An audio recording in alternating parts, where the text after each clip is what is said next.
ਜਿਹੜੀ number game ਆ ਉਹ ਹਰਪ੍ਰੀਤ ਜੀ ਫਿਰ ਵੀ ਮੈਟਰ ਕਰਦੀ ਹੈ। ਬੀਜੇਪੀ ਕੋਲ ਨੰਬਰ ਪੂਰੇ ਸੀ ਤੇ ਉਹਨਾਂ ਨੇ ਬਹੁਤ ਸਾਰੇ ਕਾਨੂੰਨ ਜਿਹੜੇ ਸੀ ਉਹ ਪਾਸ ਕਰਾ ਲਏ। ਉਹ ਜਿਹੜੇ ਕਾਨੂੰਨ ਪਾਸ ਕਰਾਏ ਨੇ ਉਹਨਾਂ ਦਾ ਫਿਰ ਜਿਹੜਾ ਖਮਿਆਜ਼ਾ ਆ ਜਾਂ ਉਹਨਾਂ ਨੇ ਰੰਗ ਜਦੋਂ ਪਾਸ ਹੋ ਗਏ ਨੇ ਬਾਹਰ ਆ ਗਏ ਨੇ ਤੇ ਫਿਰ ਉਹਨਾਂ ਨੇ ਰੰਗ ਆਪਣਾ ਦਿਖਾਉਣਾ ਸ਼ੁਰੂ ਕਰ ਦਿੱਤਾ। ਸਰਕਾਰ ਸਾਡੇ ਫੈਸਲਿਆਂ ਦਾ ਸਵਾਗਤ ਨਹੀਂ ਕਰਦੀ, ਸਾਡੇ ਫੈਸਲਿਆਂ ਦਾ ਸਤਿਕਾਰ ਨਹੀਂ ਕਰਦੀ। ਅਸੀਂ ਇੱਕ ਕਾਨੂੰਨ ਬਦਲਦੇ ਹਾਂ। ਉਹਨਾਂ ਨੇ ਟ੍ਰਿਬਿਊਨਲ ਐਕਟ ਦੇ ਵਿੱਚ ਪਿੱਛੇ ਜਿਹਾ ਕੋਈ ਸੋਧ ਕੀਤੀ ਸੀ ਤੇ ਸਰਕਾਰ ਨੇ ਉਸ ਸੋਧ ਨੂੰ ਸਵੀਕਾਰ ਕਰਨ ਦੀ ਬਜਾਏ ਇੱਕ ਨਵਾਂ ਕਾਨੂੰਨ ਹੋਰ ਪਾਸ ਕਰ ਦਿੱਤਾ ਕਿ ਦੁਕਾਨਦਾਰੀ ਨਰਮੀ ਦੀ, ਦਲਾਲੀ ਬਸ਼ਰਮੀ ਦੀ ਤੇ ਹਕੂਮਤ ਗਰਮੀ ਦੀ।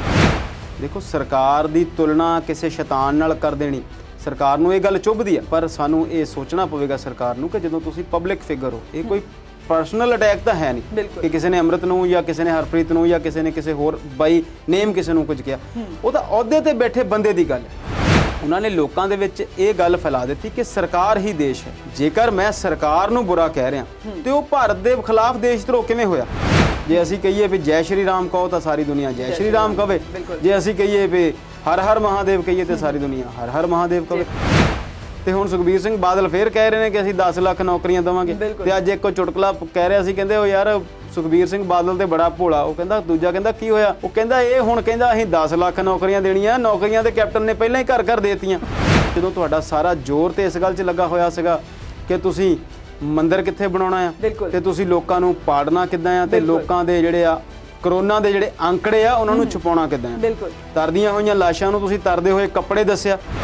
ਜੇ ਕੋਈ ਦਰਖਤ ਲੱਗਦਾ ਤਦ ਵੀ ਉਹਦੀ ਫੋਟੋ ਜਿਹੜੀ ਹੈ ਛਪਦੀ ਹੈ ਅਖਬਾਰ ਵਿੱਚ ਕਿ ਲੀਡਰ ਨੇ ਦਰਖਤ ਲਾ ਦਿੱਤਾ, ਤੇ ਜੇ ਉਸ ਦਰਖਤ ਨੂੰ ਬੱਕਰਾ ਖਾ ਜਾਏ ਤੇ ਫਿਰ ਸ਼ਾਮ ਨੂੰ ਉਹ ਬੱਕਰਾ ਲੀਡਰ ਦੇ ਕੋਲ ਆ ਜਾਂਦਾ ਤੇ ਤਦ ਵੀ ਫੋਟੋ ਲੱਗ ਜਾਂਦੀ ਹੈ। ਤੁਹਾਨੂੰ ਪਤਾ ਨਹੀਂ, ਪਰ ਸਾਨੂੰ ਯਾਦ ਆ ਉਹ ਸਮਾਂ ਜਦੋਂ ਅਸੀਂ ਸਕੂਲ ਜਾਂ ਕਾਲਜ ਜਾਂਦੇ ਸੀ ਤੇ ਰੋਡਵੇਜ਼ ਦੀਆਂ ਬੱਸਾਂ ਦਾ ਇੱਕ ਦਬਦਬਾ ਸੀ। ਵੱਡੇ ਸਾਰੇ ਲੌਂਗ ਰੂਟਸ ਦੇ ਉੱਤੇ ਸਿਰਫ ਰੋਡਵੇਜ਼ ਦੀਆਂ ਬੱਸਾਂ ਹੀ ਚੱਲਦੀਆਂ। ਬਹੁਤ ਵੱਡੇ ਵੱਡੇ ਨਾਮ ਇਸ ਪਾਰਟੀ ਨਾਲ ਜੁੜੇ ਹੋਏ ਸੀ, ਪਰ ਉਹ ਸਾਰੇ ਹੌਲੀ ਹੌਲੀ ਜਿੱਦਾਂ ਨਾ ਉਹ ਸਪੇਸ ਸ਼ਟਲ ਜਾਂਦੀ ਆ ਤੇ ਇੰਜਣ ਹੌਲੀ ਹੌਲੀ ਥੱਲੇ ਡਿੱਗੀ ਜਾਂਦੇ ਨੇ ਜਿਹੜੇ ਕ੍ਰਾਇਓਜੈਨਿਕ ਇੰਜਣ ਨੇ, ਤੇ ਸਿਰਫ ਕੇਜਰੀਵਾਲ ਤੇ ਸਿਸੋਦੀਆ ਹੀ ਰਹਿ ਗਏ। ਪਰ ਗੱਲ ਸਿਰਫ ਇੰਨੀ ਨਹੀਂ ਹੈਗੀ ਹਰਪ੍ਰੀਤ ਜੀ ਕਿ ਉਹ ਕੁਝ ਲੋਕ ਨੇ ਉੱਥੇ ਤੇ ਉਹਨਾਂ ਨੇ ਆਪਣੀ ਸੁਰੱਖਿਆ ਕਰ ਲਈ ਆ ਤੇ ਉਹ ਤਾਲਿਬਾਨ ਨੂੰ ਪਟਕਣੀ ਦੇ ਰਹੇ ਨੇ। ਇੱਦਾਂ ਨਹੀਂ ਹੈਗਾ। ਉਹਨਾਂ ਲੋਕਾਂ ਨੂੰ ਅਸਲ 'ਚ ਬਾਹਰੋਂ ਮਦਦ ਮਿਲੀ। ਪੰਜਾਬੀ ਦੀ ਇੱਕ ਕਹਾਵਤ ਹੈ ਕਿ ਘੱਟ ਖਾਧੇ ਤੇ ਘੱਟ ਬੋਲੇ ਦਾ ਕਦੇ ਨੁਕਸਾਨ ਨਹੀਂ ਹੁੰਦਾ।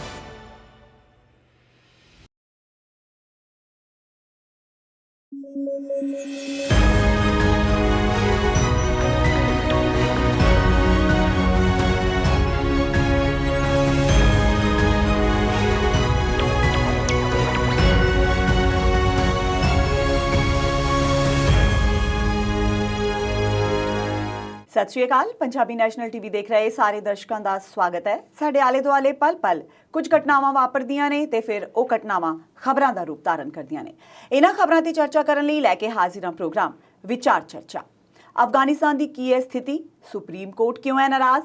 ਆਪ ਦੇ ਕਿਹੜੇ ਆਗੂ ਦੇ ਹੋਏ ਨੇ ਗ੍ਰਿਫਤਾਰੀ ਵਾਰੰਟ ਜਾਰੀ? ਇਹਨਾਂ ਸਾਰੇ ਸਵਾਲਾਂ ਦੇ ਜਵਾਬ ਜਾਣਾਂਗੇ ਸਾਡੇ ਮਾਹਿਰ ਮਹਿਮਾਨ ਅੰਮ੍ਰਿਤਪਾਲ ਸ਼ਰਮਾ ਜੀ ਤੋਂ। ਸਤਿ ਸ਼੍ਰੀ ਅਕਾਲ ਸ਼ਰਮਾ ਜੀ, ਬਹੁਤ ਬਹੁਤ ਸਵਾਗਤ ਹੈ। ਸਤਿ ਸ਼੍ਰੀ ਅਕਾਲ ਹਰਪ੍ਰੀਤ ਜੀ, ਸ਼ੁਕਰੀਆ। ਸਭ ਤੋਂ ਪਹਿਲਾਂ ਸ਼ਰਮਾ ਜੀ ਇਹ ਦੱਸੋ ਕਿ ਮੌਸਮ, ਕਹਿੰਦੇ ਅੱਜ ਮੌਸਮ ਬੜਾ ਬੇਈਮਾਨ ਹੈ, ਮੌਸਮ ਦਾ ਕੀ ਹਾਲ ਚਾਲ ਹੈ? ਬਿਲਕੁਲ, ਤੁਹਾਡੀ ਗੱਲ ਠੀਕ ਹੈ ਜੀ। ਬਾਹਰ ਬੱਦਲ ਛਾਏ ਹੋਏ ਨੇ ਤੇ ਇੱਕ ਦੋ ਵਾਰ ਹਲਕੀ ਹਲਕੀ ਬਾਰਿਸ਼ ਵੀ ਕਦੇ ਰੁਕ ਰੁਕ ਕੇ ਹੋ ਜਾਂਦੀ ਹੈ, ਕਦੇ ਰੁਕ ਰੁਕ ਕੇ ਫਿਰ ਰੁਕ ਜਾਂਦੀ ਹੈ, ਹੋ ਕੇ ਫਿਰ ਰੁਕ ਜਾਂਦੀ ਹੈ ਜੀ। ਦੇਖੋ, ਜਿਹੜਾ ਬਰਸਾਤ ਵਾਲਾ ਮਹੀਨਾ ਸੀ ਉਹਦੇ ਅਖੀਰਲੇ ਦਿਨ ਜਿਹੜੇ ਆ ਉਹ ਚੱਲਦੇ ਪਏ ਨੇ। ਬਿਲਕੁਲ ਸਤੰਬਰ ਦੇ ਕੁਝ ਦਿਨਾਂ ਤੱਕ ਹੀ ਭਾਰੀ ਬਾਰਿਸ਼ ਦੀ ਆਸ ਹੁੰਦੀ। ਉਸ ਤੋਂ ਬਾਅਦ ਫਿਰ ਕਿਹਾ ਜਾਂਦਾ ਕਿ ਛਰਾਟੇ ਜਿਹੜੇ ਰਹਿ ਜਾਂਦੇ ਆ, ਜਿੱਦਾਂ ਛਿਟਪੁੱਟ ਘਟਨਾਵਾਂ ਹਿੰਦੀ 'ਚ ਕਹਿੰਦੇ ਆ, ਪੰਜਾਬੀ 'ਚ ਕਹਿੰਦੇ ਆ ਕਿ ਕਿਤੇ ਕਿਤੇ ਛਰਾਟਾ ਜਿਹੜਾ ਪੈ ਜਾਂਦਾ। ਤੇ ਇਹਨਾਂ ਦਿਨਾਂ 'ਚ ਅਕਸਰ ਕਿਹਾ ਜਾਂਦਾ ਕਿ ਸਾਰੇ ਜਗ੍ਹਾ ਤੇ ਬਾਰਿਸ਼ ਜਿਹੜੀ ਉਹ ਭਰਵੀਂ ਨਹੀਂ ਹੁੰਦੀ ਤੇ ਬੰਨੇ ਨਾਲ ਬੰਨਾ ਛੱਡ ਕੇ ਮੀਂਹ ਪੈ ਜਾਂਦਾ। ਕਈ ਵਾਰ ਅਸੀਂ ਕਹਿ ਦਿੰਦੇ ਹਾਂ ਕਿ ਸ਼ਹਿਰ ਦੇ ਇਸ ਪਾਸੇ ਸੀਗਾ ਤੇ ਉਸ ਪਾਸੇ ਮੀਂਹ ਨਹੀਂ ਸੀ। ਪਰ ਓਵਰਆਲ ਜਦੋਂ ਅਸੀਂ ਮਾਨਸੂਨ ਦੀ ਗੱਲ ਕਰੀਏ ਤੇ ਜੁਲਾਈ, ਅਗਸਤ ਜਾਂ ਸਤੰਬਰ ਦੇ ਪਹਿਲੇ ਦੂਜੇ ਹਫ਼ਤੇ ਤੱਕ ਭਰਵੀਆਂ ਬਰਸਾਤ ਜਿਹੜੀ ਆ ਪੂਰੇ ਹਿੰਦੁਸਤਾਨ ਦੇ ਵਿੱਚ ਹੁੰਦੀ ਆ। ਖਾਸ ਤੌਰ ਤੇ ਨਾਰਥ ਦੇ ਇਲਾਕੇ ਦੇ ਵਿੱਚ, ਕੇਰਲਾ 'ਚ ਤੇ ਜੂਨ 'ਚ ਹੀ ਸ਼ੁਰੂ ਹੋ ਜਾਂਦੀਆਂ ਉੱਧਰਲੇ ਪਾਸਿਓਂ ਜਿੱਧਰੋਂ ਬਰਸਾਤ ਸਮੁੰਦਰ ਤੋਂ ਸ਼ੁਰੂ ਹੁੰਦੀ ਆ। ਇਸ ਵਾਰ ਨਾਰਮਲ ਨਾਲੋਂ ਬਾਰਿਸ਼ ਕਾਫੀ ਘੱਟ ਹੋਈ ਹੈ ਤੇ ਮੌਸਮ ਵਿਭਾਗ ਦਾ ਕਹਿਣਾ ਹੈ ਕਿ ਆਉਣ ਵਾਲੇ ਦਿਨਾਂ ਦੇ ਵਿੱਚ ਜਿਹੜੀ ਆ ਉਹ ਭਾਰੀ ਬਾਰਿਸ਼ ਖਾਸ ਤੌਰ ਤੇ ਪੂਰੇ ਪੰਜਾਬ ਦੇ ਵਿੱਚ ਤੇ ਹੁਸ਼ਿਆਰਪੁਰ ਜਾਂ ਰੋਪੜ ਕੁਝ ਜ਼ਿਲ੍ਹਿਆਂ ਦੇ ਵਿੱਚ ਯੈਲੋ ਅਲਰਟ ਜਿਹੜਾ ਜਾਰੀ ਕਰਦੇ ਆ ਉਹ ਵੀ ਕੀਤਾ ਗਿਆ ਕਿ ਰੇਅਰ ਹੈ, ਮਤਲਬ ਇਹਨਾਂ ਦਿਨਾਂ ਦੇ ਵਿੱਚ ਅੱਗੇ ਇੰਨਾ ਨਹੀਂ ਹੁੰਦਾ ਜਿੰਨਾ ਕਿ ਹੁਣ ਇਸ ਵਾਰ ਹੋ ਰਹੀ ਹੈ ਜੀ। ਇਸ ਵਾਰ ਉਡੀਕ ਵੀ ਆ ਬਾਰਿਸ਼ ਦੀ ਕਿ ਪ੍ਰੋਪਰ ਮੀਂਹ ਪੈ ਜਾਏ ਇੱਕ ਵਾਰੀ, ਜਿੰਨੀਆਂ ਨੀਵੀਆਂ ਜਗ੍ਹਾ ਪਾਣੀ ਭਰ ਜਾਏ ਤੇ ਪਾਣੀ ਦੀ ਜਿਹੜੀ ਥੋੜੀ ਬਹੁਤ ਲੋੜ ਆ ਕਿਤੋਂ ਨਾ ਕਿਤੋਂ ਪੂਰੀ ਹੁੰਦੀ ਰਹੇ। ਪਰ ਇੱਕ ਗੱਲ ਹੋਰ ਦੇਖਣ 'ਚ ਆਈ ਆ ਕਿ ਮੌਸਮ ਦੇ ਵਿੱਚ ਤਬਦੀਲੀਆਂ ਤੇ ਮੁੱਢ ਤੋਂ ਹੀ ਚੱਲਦੀਆਂ। ਬਿਲਕੁਲ, ਕਦੇ ਵੀ ਕੋਈ ਚੀਜ਼ ਜਿਹੜੀ ਆ 100% ਪ੍ਰੈਡਿਕਟੇਬਲ ਨਹੀਂ ਹੁੰਦੀ। ਹਾਲਾਂਕਿ ਬਹੁਤ ਸਾਰੀਆਂ ਚੀਜ਼ਾਂ ਮੌਸਮ ਵਿਭਾਗ ਨੇ ਸੈਟਲਾਈਟ ਦੇ ਜ਼ਰੀਏ ਜਾਂ ਹਵਾ ਦੇ ਦਬਾਅ ਤੋਂ, ਬੱਦਲਾਂ ਦੀ ਆਮਦ ਤੇ ਜਾਮਦ ਤੋਂ ਅੰਦਾਜ਼ੇ ਜਿਹੜੇ ਨੇ ਲਾ ਲਏ ਨੇ, ਪਰ ਫਿਰ ਵੀ ਬਹੁਤਾ ਕੁਝ ਜਿਹੜਾ ਹੈ ਹਾਲੇ ਤੱਕ ਕੁਦਰਤ ਦੇ ਹੱਥ 'ਚ ਹੀ ਆ। ਸਾਰਾ ਕੁਝ ਮਨੁੱਖ ਨੂੰ ਲੱਭਿਆ ਨਹੀਂ। ਹਾਲਾਂਕਿ ਕਹਿੰਦੇ ਆ ਕਿ ਚੀਨ ਵਾਲਿਆਂ ਨੇ ਆਰਟੀਫੀਸ਼ੀਅਲ ਮੀਂਹ ਵੀ ਬਣਾ ਲਿਆ, ਜਦੋਂ ਦਿਲ ਕਰੇ ਉਹ ਸਪਰੇਅ ਕਰਕੇ ਤੇ ਬਾਰਿਸ਼ ਜਿਹੜੀ ਆ ਉਹ ਪਵਾ ਲੈਂਦੇ ਨੇ, ਪਰ ਫਿਰ ਵੀ ਉਹ ਸਾਰਾ ਕੁਝ ਜਿਹੜਾ ਆ ਉਹ ਕੁਦਰਤੀ ਹੈ। ਇੱਕ ਦੋ ਗੱਲਾਂ ਹੋਰ ਸਾਹਮਣੇ ਆਈਆਂ, ਖਾਸ ਤੌਰ ਤੇ ਸਾਡੇ ਖਿੱਤੇ ਦੇ ਵਿੱਚ, ਹਿਮਾਚਲ ਜਾਂ ਉੱਤਰਾਂਚਲ ਦੇ ਵਿੱਚ, ਕਿ ਇਸ ਵਾਰ ਭੂ-ਖਲਨ ਜਿਹੜੀ ਹੈ ਨਾ, ਜਿਹੜੇ ਪਹਾੜਾਂ ਦੇ ਦਰਕਣ ਦੇ ਮਾਮਲੇ ਉਹ ਜਿਹੜੇ ਕਾਫੀ ਤੌਰ ਤੇ ਜ਼ਿਆਦਾ ਗਿਣਤੀ ਦੇ ਵਿੱਚ ਸਾਹਮਣੇ ਆਏ ਨੇ। ਜਾਨੀ ਨੁਕਸਾਨ ਵੀ ਹੋਇਆ ਤੇ ਮਾਲ ਦਾ ਨੁਕਸਾਨ ਤੇ ਹੁੰਦਾ ਹੀ ਆ, ਗੱਡੀਆਂ ਜਾਂ ਹੋਰ ਬਹੁਤ ਸਾਰੀਆਂ ਚੀਜ਼ਾਂ, ਤੇ ਸੜਕਾਂ ਜਿਹੜੀਆਂ ਗਰਕ ਗਈਆਂ ਉਹਨਾਂ ਨੂੰ ਬਣਾਉਣ ਨੂੰ ਫਿਰ ਮੁੜ ਕੇ ਕਾਫੀ ਟਾਈਮ ਲੱਗੇਗਾ। ਤੇ ਕੱਲ ਵੀ ਸ਼ਿਮਲੇ ਦੇ ਲਾਗੇ ਵੀ ਇਹੋ ਜਿਹੀਆਂ ਘਟਨਾਵਾਂ ਸਾਹਮਣੇ ਆਈਆਂ, ਹਾਲਾਂਕਿ ਕੋਈ ਵੱਡਾ ਨੁਕਸਾਨ ਨਹੀਂ ਹੋਇਆ। ਤੇ ਲੋਕ ਜਿਹੜੇ ਘੁੰਮਣ ਜਾਂਦੇ ਨੇ ਉਹਨਾਂ ਨੂੰ ਥੋੜਾ ਜਿਹਾ ਖਿਆਲ ਰੱਖਣਾ ਚਾਹੀਦਾ। ਅਸੀਂ ਕਈ ਵਾਰ ਇਦਾਂ ਸਾਨੂੰ ਲੱਗਦਾ ਕਿ ਅਸੀਂ ਦੂਰ ਖੜੇ ਆ ਤੇ ਥੋੜੀ ਦੂਰ ਜਿਹੜੇ ਪਹਾੜੀ ਆ ਖਿਸਕ ਰਹੀ ਤੇ ਅਸੀਂ ਉਹਦੀ ਵੀਡੀਓ ਬਣਾਉਣ 'ਚ ਮਸ਼ਗੂਲ ਹੋ ਜਾਂਦੇ ਆ, ਪਰ ਉਹ ਜਿਹੜੀ ਚੀਜ਼ ਆ ਉਹ ਕਿਤੇ ਨਾ ਕਿਤੇ ਸਾਨੂੰ ਨੁਕਸਾਨ ਵੀ ਦੇ ਸਕਦੀ ਹੈ ਤੇ ਥੋੜਾ ਜਿਹਾ ਧਿਆਨ ਰੱਖਣਾ ਪਵੇਗਾ। ਤੇ ਜੇ ਬਾਰਿਸ਼ ਚੰਗੀ ਹੁੰਦੀ ਹੈ ਤੇ ਸਾਨੂੰ ਮੀਂਹ ਚੰਗਾ ਹੀ ਲੱਗਦਾ ਹਾਲ ਦੀ ਘੜੀ, ਬਾਕੀ ਦੇਖਦੇ ਆ ਕੀ ਬਣਦਾ। ਜੀ ਬਿਲਕੁਲ, ਬਾਰਿਸ਼ ਤਾਂ ਸਭ ਨੂੰ ਹੀ ਪਸੰਦ ਹੈ ਜੀ, ਕਿਉਂਕਿ ਉਹਦੇ ਵਿੱਚ ਉਹਦੇ ਨਹਾਣਾ, ਉਹਦੇ ਛਰਾਟਿਆਂ ਦੇ ਵਿੱਚ ਮੈਨੂੰ ਲੱਗਦਾ ਬੱਚੇ ਤੋਂ ਲੈ ਕੇ ਬਜ਼ੁਰਗ ਤੱਕ ਉਹਨੂੰ ਇੰਜੋਏ ਕਰਦੇ ਆ। ਤੇ ਜੇ ਹੁਣ ਅਸੀਂ ਗੱਲ ਕਰੀਏ ਕਿ ਸਾਡੀ ਨਿਆਂਪਾਲਿਕਾ ਦੀ, ਨਿਆਂਪਾਲਿਕਾ ਸਾਡੀ ਸੁਪਰੀਮ ਕੋਰਟ ਹੈ ਜਿਹੜੀ, ਉਹ ਤਾਂ ਹੈ ਹੀ ਸੁਪਰੀਮ ਜੀ, ਉਹਦੇ ਜੇ ਅਸੀਂ ਗੱਲ ਕਰੀਏ ਤਾਂ ਉਹ ਵੀ ਸਰਕਾਰ ਤੋਂ ਨਾਰਾਜ਼ ਹੋਈ ਲੱਗਦੀ ਹੈ। ਕਿਸਾਨ ਤਾਂ ਨਾਰਾਜ਼ ਹੋਏ ਹੀ ਸੀ ਤੇ ਹੁਣ ਸਰਕਾਰ, ਸੁਪਰੀਮ ਕੋਰਟ ਵੀ ਨਾਰਾਜ਼ ਹੋਈ ਲੱਗਦੀ ਹੈ। ਸੁਪਰੀਮ ਕੋਰਟ ਦਾ ਕਹਿਣਾ ਇਹ ਹੈ ਕਿ ਸਰਕਾਰ ਸਾਡੇ ਫੈਸਲੇ ਦਾ ਆਦਰ ਨਹੀਂ ਕਰਦੀ। ਕੀ ਕਹਿਣਾ ਚਾਹੋਗੇ? ਦੇਖੋ, ਬਿਲਕੁਲ ਤੁਹਾਡੀ ਗੱਲ ਠੀਕ ਹੈ ਕਿ ਨਿਆਂਪਾਲਿਕਾ ਜਿਹੜੀ ਉਹ ਸਰਵਉੱਚ ਆ, ਕਿਉਂਕਿ ਜਸਟਿਸ ਨੂੰ ਮਾਈ ਲਾਰਡ ਕਹਿ ਕੇ ਜਿਹੜਾ ਸੰਬੋਧਨ ਕੀਤਾ ਜਾਂਦਾ, ਉਹਨਾਂ ਨੂੰ ਆਪਾਂ ਰੱਬ ਦੇ ਤੁਲ ਰੱਖਦੇ ਹਾਂ, ਭਗਵਾਨ ਮੰਨਦੇ ਹਾਂ। ਚਾਹੇ ਪੰਚਾਇਤ ਦੇ ਵਿੱਚ ਕੋਈ ਅਧਿਕਾਰੀ ਫੈਸਲਾ ਕਰਦਾ ਹੋਵੇ, ਚਾਹੇ ਉਹ ਜ਼ਿਲ੍ਹਾ ਅਧਿਕਾਰੀ ਹੋਵੇ, ਤੇ ਚਾਹੇ ਉਹ ਹਾਈ ਕੋਰਟ ਦਾ ਜੱਜ ਹੋਵੇ, ਤੇ ਚਾਹੇ ਉਹ ਸੁਪਰੀਮ ਕੋਰਟ ਦਾ ਜੱਜ ਹੋਵੇ।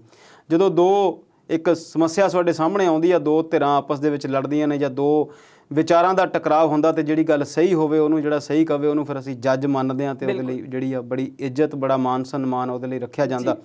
ਜੱਜ ਜਦੋਂ ਕਿਸੇ ਕੇਸ ਨੂੰ ਸੁਣਦੇ ਨੇ ਤੇ ਸਾਰੀਆਂ ਹੀ ਜਿਹੜੀਆਂ ਧਿਰਾਂ ਨੇ ਉਹਦੇ ਲਈ ਧਿਆਨ ਰੱਖਦੀਆਂ ਨੇ, ਉਹਦੇ ਲਈ ਉਹਦੀ ਪਾਲਣਾ ਵੀ ਆਮ ਤੌਰ ਤੇ ਕੀਤੀ ਜਾਂਦੀ ਹੈ।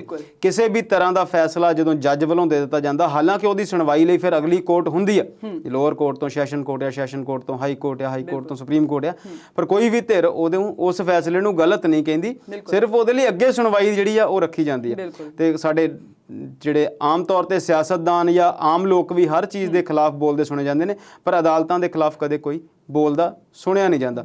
ਜਿਹੜੀ ਤੁਸੀਂ ਗੱਲ ਕੀਤੀ ਉਹਨਾਂ ਦੀ ਨਾਰਾਜ਼ਗੀ ਦੀ, ਕਈ ਵਾਰ ਇਹਨਾਂ ਦੋਨਾਂ ਚੀਜ਼ਾਂ ਦੇ ਵਿੱਚ ਇੱਕ ਗਤੀਰੋਧ ਬਣ ਜਾਂਦਾ, ਜੁਡੀਸ਼ੀਅਲ ਸਿਸਟਮ ਦੇ ਵਿੱਚ ਤੇ ਜਿਹੜਾ ਸਾਡਾ ਪ੍ਰਬੰਧਨ ਆ, ਜਿਹੜਾ ਦੇਸ਼ ਨੂੰ ਚਲਾਉਣ ਵਾਲੀ ਸਿਸਟਮ ਆ, ਜਿਹਨੂੰ ਅਸੀਂ ਕਾਰਜਪਾਲਿਕਾ ਕਹਿੰਦੇ ਹਾਂ, ਵਿਧਾਨ ਪਾਲਿਕਾ ਹੈ, ਜਿਹਦੇ 'ਚ ਲੋਕ ਸਭਾ ਹੈ, ਰਾਜ ਸਭਾ ਹੈ, ਕੈਬਨਿਟ ਹੈ, ਜਿਨ੍ਹਾਂ ਨੇ ਇਹ ਸਾਰੇ ਚੀਜ਼ਾਂ ਕਾਨੂੰਨ ਜਿਹੜੇ ਨੇ ਬਣਾਉਣੇ ਹੁੰਦੇ ਨੇ। ਤੁਹਾਨੂੰ ਯਾਦ ਹੋਣਾ, ਬੀਤੇ ਦਿਨੀ ਮੌਨਸੂਨ ਸੈਸ਼ਨ ਖਤਮ ਹੋਇਆ, ਕਿਸਾਨਾਂ ਨੇ ਉਹਦੇ 'ਚ ਵਿਪ ਜਾਰੀ ਕਰ ਦਿੱਤਾ ਸੀ, ਵੋਟਰ ਵਿਪ, ਕੇ ਕੋਈ ਵੀ ਲੀਡਰ ਜਿਹੜਾ ਆ ਉਹ ਬਾਹਰ ਨਹੀਂ ਆਊਗਾ, ਅੰਦਰ ਹੀ ਆਪਣੀ ਗੱਲ ਰੱਖੂਗਾ।